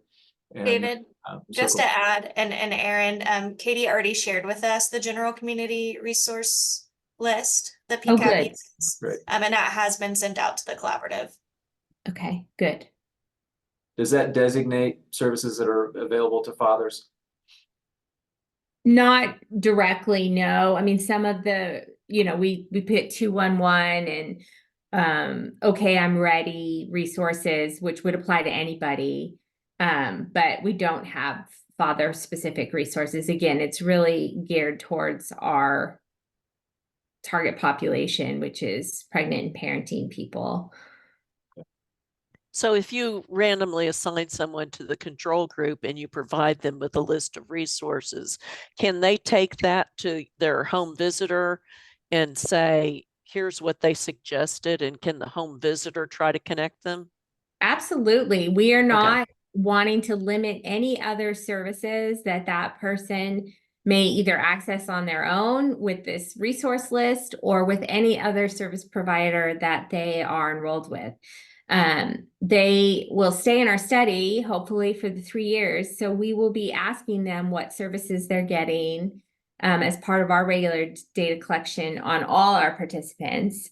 So yeah, ideally, we want our control group participants to have the same access to the help that they need as they would if we weren't here as a study in the first place.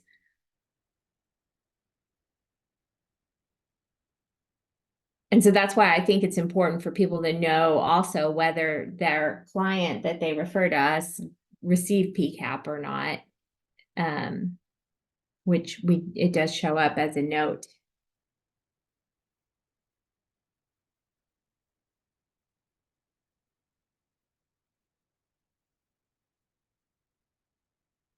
So how about the rest of you? What did you find hard to talk about?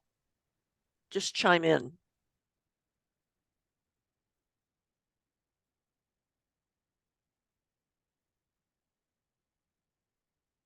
There were some detailed questions asked about just like the screening process and then implications of like confidentiality in our little role play, that kind of I thought were great questions to prepare ourselves for that clients might ask. So that was really helpful. And then to have, those responses talked about in our group was really helpful too, and how we can answer those questions for consumers when they asked. So that was a good takeaway.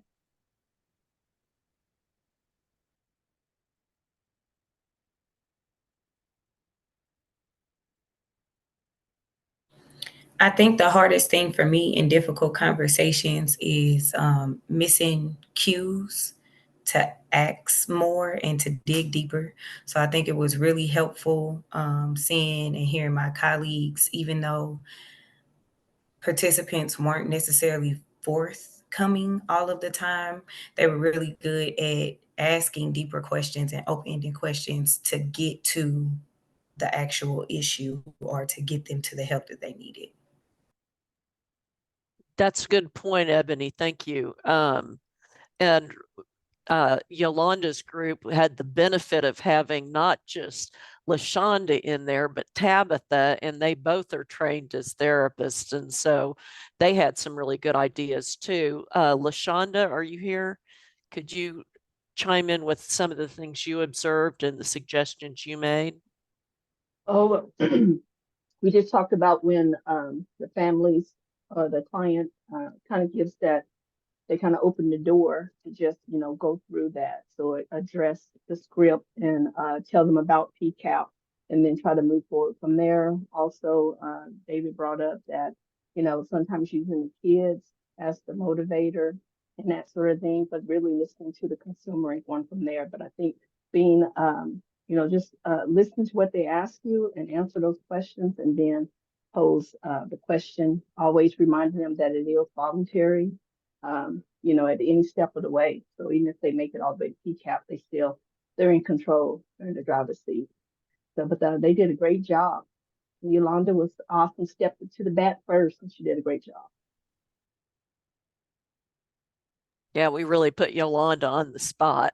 We made her do a lot. What else came up for you that you didn't expect?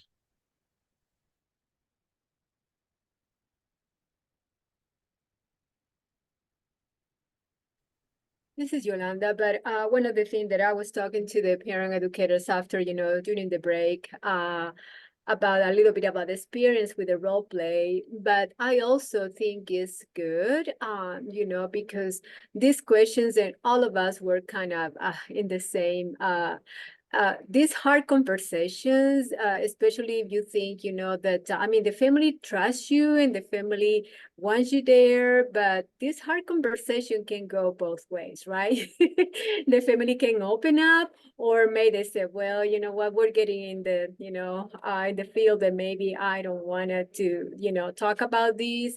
So I think, one of the thing that we were talking is if we ever cross that path, it's good to have maybe, again, another role play and how to approach these things to families.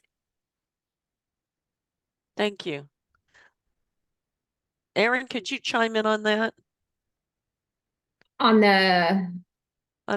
these difficult conversations, and how do you balance asking questions with respecting their privacy, but also showing concern? Yes. Well, I'm not a therapist, so I'm probably not the best person, but the way that our team and I talks about it, because we are getting referrals from the community at large. And so we've been talking to service providers about broaching this subject with clients. And one of the things that I do, because you all are using the uncoped screener, but if they're not, they just have a suspicion that someone could benefit from this study.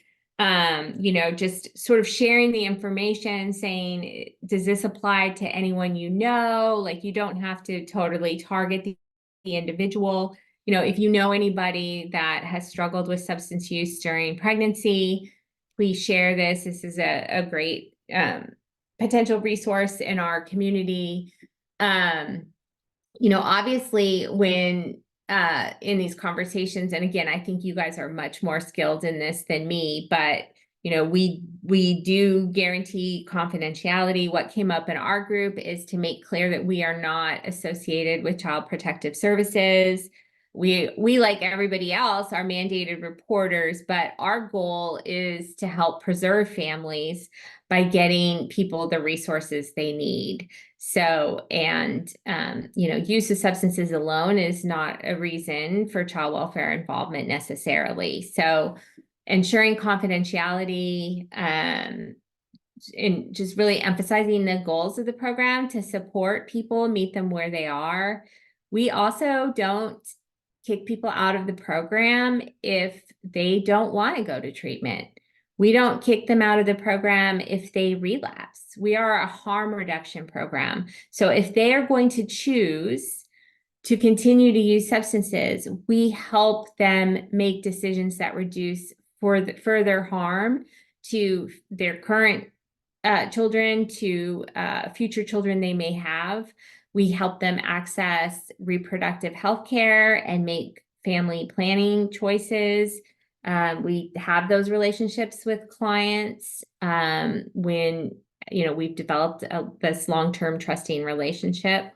So, I mean, those are all kind of points you can say about PCAP. It's non-judgmental. We will meet you where you are. We can help with lots of other things that may not have anything to do with your substance use. We, of course, encourage women to go into treatment, but we also believe that, you know, recovery is not going to be successful if you're not meeting their other needs either.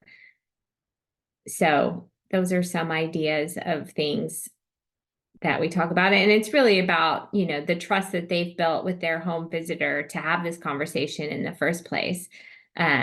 You're already further along the continuum of being able to effectively have that conversation than, you know, someone who's working at a food bank, for instance, where we encourage just to sort of share information about a study and say, if you know anyone, please pass this information along. Okay, thank you. Does anybody have questions for Dr. Mayer? Did I say that right? Yes, you did. Okay.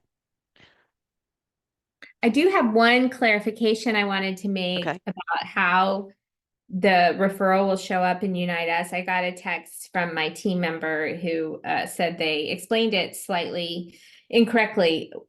What happens is they're referred, and then if they're randomized into the control group, we reject them. But we put a note that indicates that's why they were rejected. So you know the reason. If they are randomized into the treatment group to receive PCAP, you'll see that as accepted, if that makes sense. It turns out we have to reject them just based on how we use the Unite Us app because they're not receiving PCAP. Okay, so if you put it as rejected in Unite Us, you still will have contact with them to offer the resources and talk to them about their other needs. Yes, well, they will get the resource immediately after they are assigned to the control group. So that happens all at once. And then, yes, we still have contact with them over the next 3 years for the data collection, where we ask them about their treatment, their engagement with other services in the community, a brief check-in on how they're doing, but we are not engaging with them over the 3 years to make sure they're linked to community resources. That's just not the role that we have with the control group. But at the time they're randomized into the control group, they are given this list of community resources. Okay, thank you. Why don't we go around to different groups and talk about how your role play went? Let's start with North Care.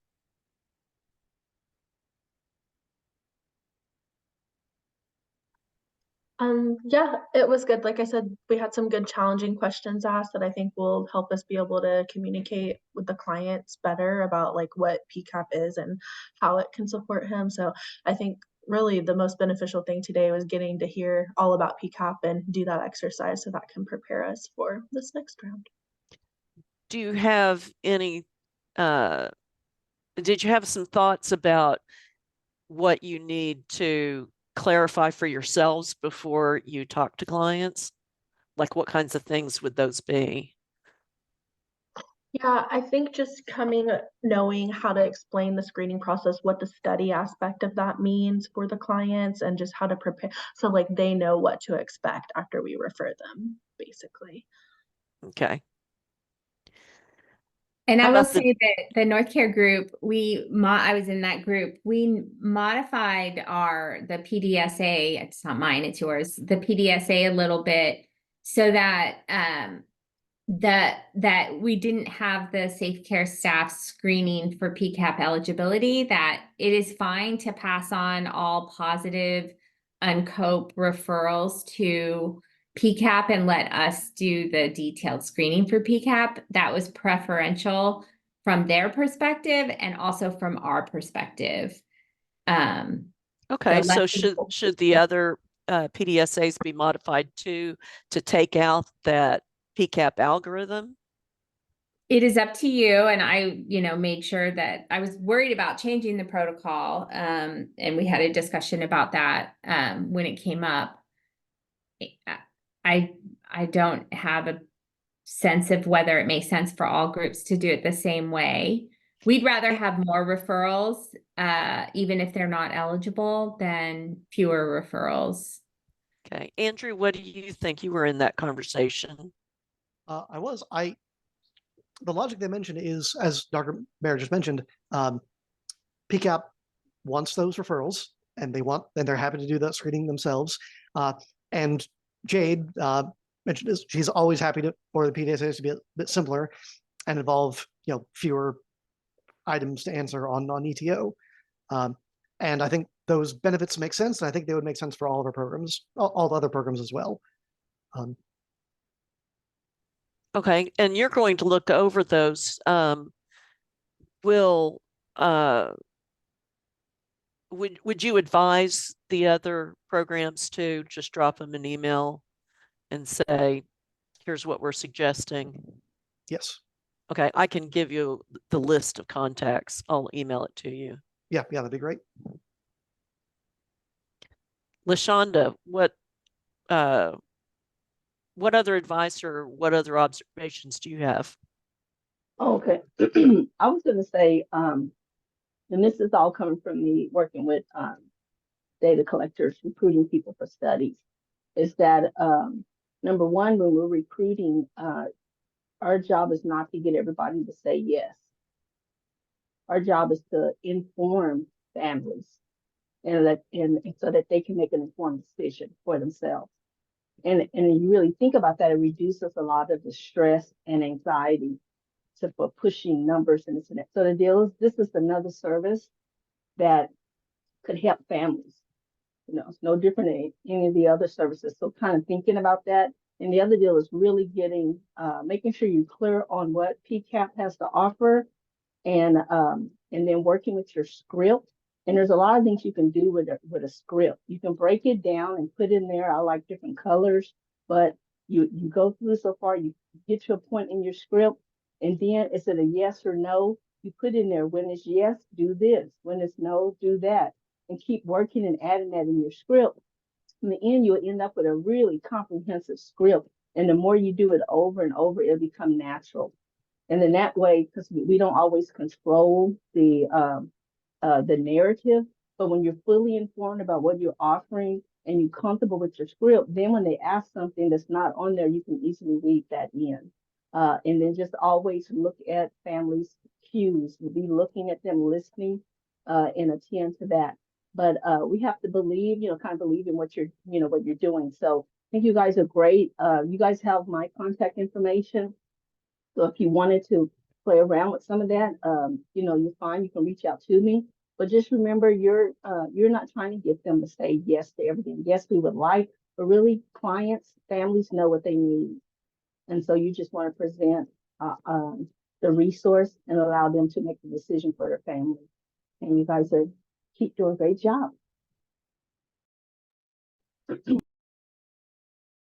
Yeah, I was really impressed with the conversations that I heard. David, how about you? Yeah, absolutely. As I've told several of you, you're professionals clearly. And some of you have a second career in acting, if you like. I can't remember which group this came up in, but you know, it's a tricky subject, even just to get the ball rolling. And so I like our script that's been created. Again, I'm gonna promote it at least for a look over before you engage in these conversations. One of the things that was discussed in one of the groups was maybe rearranging some of the content in the script. So halfway down our script, we talk about how substance use affects the whole family. Maybe that's the way you get your foot in the door here on this subject, as opposed to dive right into, I want to ask you some questions on a screener that we use with everybody. But if you have some awareness that substance use may be a concern, rather than talk about it at the individual level, at the primary caregiver level, maybe it eases and softens the blow a bit to talk about it from the child perspective. And so there are some talking points in the script, again, about halfway down, that in some instances might be better served to begin with, rather than wait till after you've gone through the screener.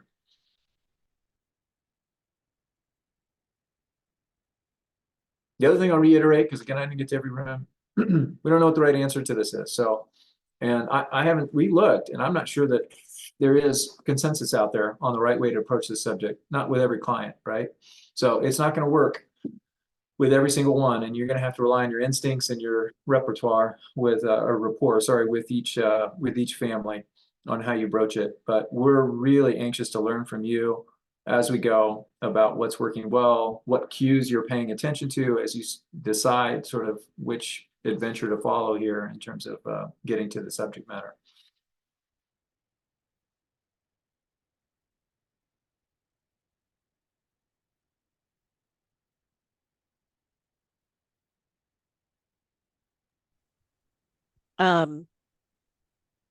Any other questions for Dr. Mayer? She's such a great resource that she can explain any parts of PCAP that you would like to.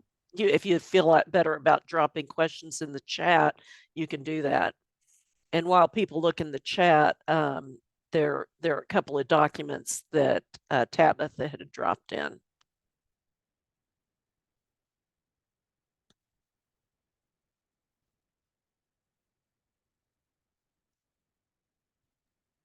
Tabitha may be wondering what you're talking about, because I think I dropped those, but they were all the ones. Oh, did you? Okay, well, Tabitha had to step out to another meeting anyway. And yeah, I realized as I was talking through them, I might as well just put them in the chat now. We will email these back out to you. And for tomorrow, I think Lisa and Lisa, let's try to get those to everybody before the breakout start in the afternoon. But I put the PCAP referral flyer out there, the substance use community resources flyer that PCAP provided to us is now in the chat. And then that uncoped script, if you didn't get a copy of that today, or you can't find the email from a few weeks back, that's also in the chat. Yeah, Lisa Tunley, if you would pull those down and make sure they go out to the people who are meeting tomorrow. Maybe send the agenda again, please. And we do have the uncoped measure, of course. Lisa, I'll send that to you in an email so you can circulate that for tomorrow and for this group. But we've got the English and the Spanish version of that I'm sure will come in handy. Great. So yeah, I just want to say that I really appreciate being that PCAP is part of this project. We have the capacity to serve more people, so we are eager for referrals. And you know, some of our referrals often come from friends referring friends too, or family members referring somebody. So definitely feel welcome to distribute the flyer just in general. But our doors are open. We are eager and ready to serve as many people as possible. We're about halfway through our recruitment goals for the project, which is to enroll 200 women in the study, and 100 of whom will receive PCAP.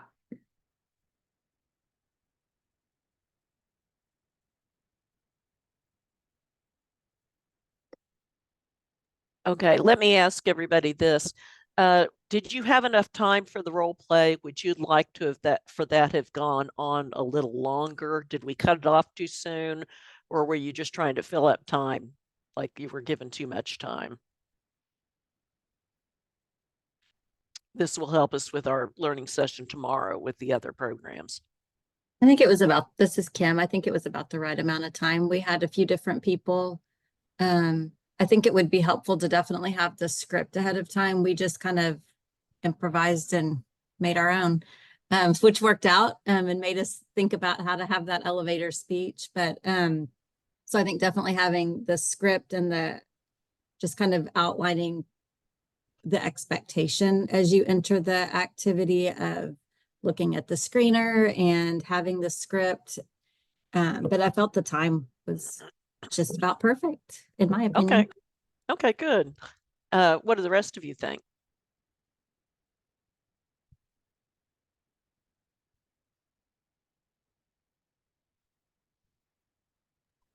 No We strong spent a lot feelings. of time. Go ahead. We spent a lot of time on our PDSA stuff, and we just did one role play, but it was good. We had about 10 minutes left to talk about it, which I thought was good to be able to discuss, what that was like. Okay. Well, it sounds like it was valuable time for you to spend on it. It might be helpful to have some kind of expectation because of like everyone takes a turn at each role or something like that, because nobody wanted to be the parent educator. Yeah, they did, but yeah, I that's why I put Yolanda on the spot and made her be the parent educator, a couple of 2 or 3 times. But at the same time, I think the way it unfolded was that it made all of us confront the idea: do we have the working knowledge ahead of time in our heads to be able to talk about PCAP? Just off the cuff like that. And so I think it was a good experience for forcing people to think that way. So I think if we send out the script that we've written and have that available for the people who are coming for our learning session tomorrow, they will be at an advantage. But in some respects, the rubber met the road today, and you were having to come up with it as contemporaneously. And I hope that you felt like it was a safe environment and were able to do so. Any other observations? I wonder if any of the teams are going to continue to do role play after this. Any teams think about, oh, we may continue this a little bit? Good question. What do y'all think?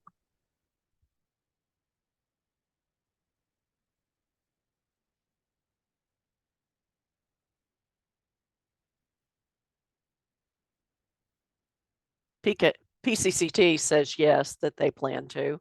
Anybody else want to drop in the chat if they think they'll do some more role playing?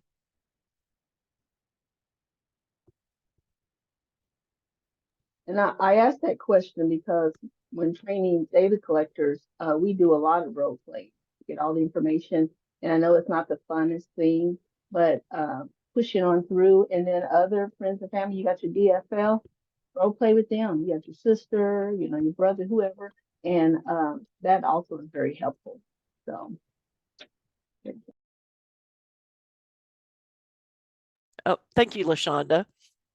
David, would you like to wrap us up now? I would, and I didn't intend to, but I sort of gave my wrap-up message already and sort of trying to connect social determinants of health to substance use. And you heard the spiel earlier about how the quiz came about this morning and why we wanted to talk about that subject after lunch. So excited about this project. Like I said, we're going to learn a lot in the next few months about how these conversations go, what works well, what doesn't, and what those cues are that you're paying attention to help decide which direction you go. I don't want to forget to tell you about some other activity that's happening related to this project. Qualitative interviews have kicked off, and we are delivering those, administering those to some of your clients as well as some of your providers. So those began just a couple of weeks ago. We've mostly been concentrating on the clients. We're having clients that we know have had referrals documented in Unitas tell us their story about how the referral process went. Most of them, if not all, know nothing about Unitas, but they know a lot about what happened after that referral was made. So those are the stories that we're hearing now, documenting, and we're going to use that as evidence generated from this project. We're going to ask your providers the same information. Those have not started yet. And so I promise to give notification to all of you that phone calls will start soon. I think we have a list already generated. If not, supervisors, as we've done in the past, the qualitative team will reach out shortly and ask you for some recommendations on providers you think can be most informative on this particular topic. But we'll be gathering, of course, the other side in perspective. And in this instance, we will be asking some direct questions about the Unitas application in addition to the changes that have been made to the referral process. So that's underway. We're hoping to have those wrapped up by mid to late summer so that we can then share that data back with you and with some of our national colleagues who are doing innovation work as well.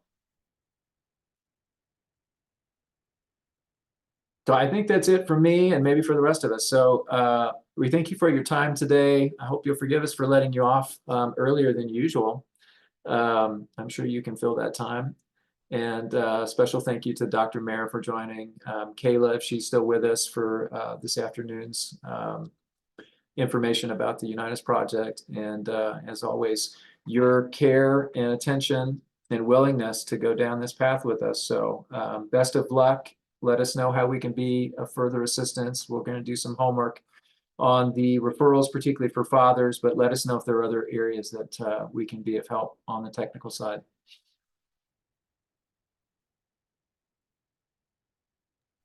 Okay. All right, everybody. Thank you very much. Y'all have a good evening. In June. Yeah. Bye-bye.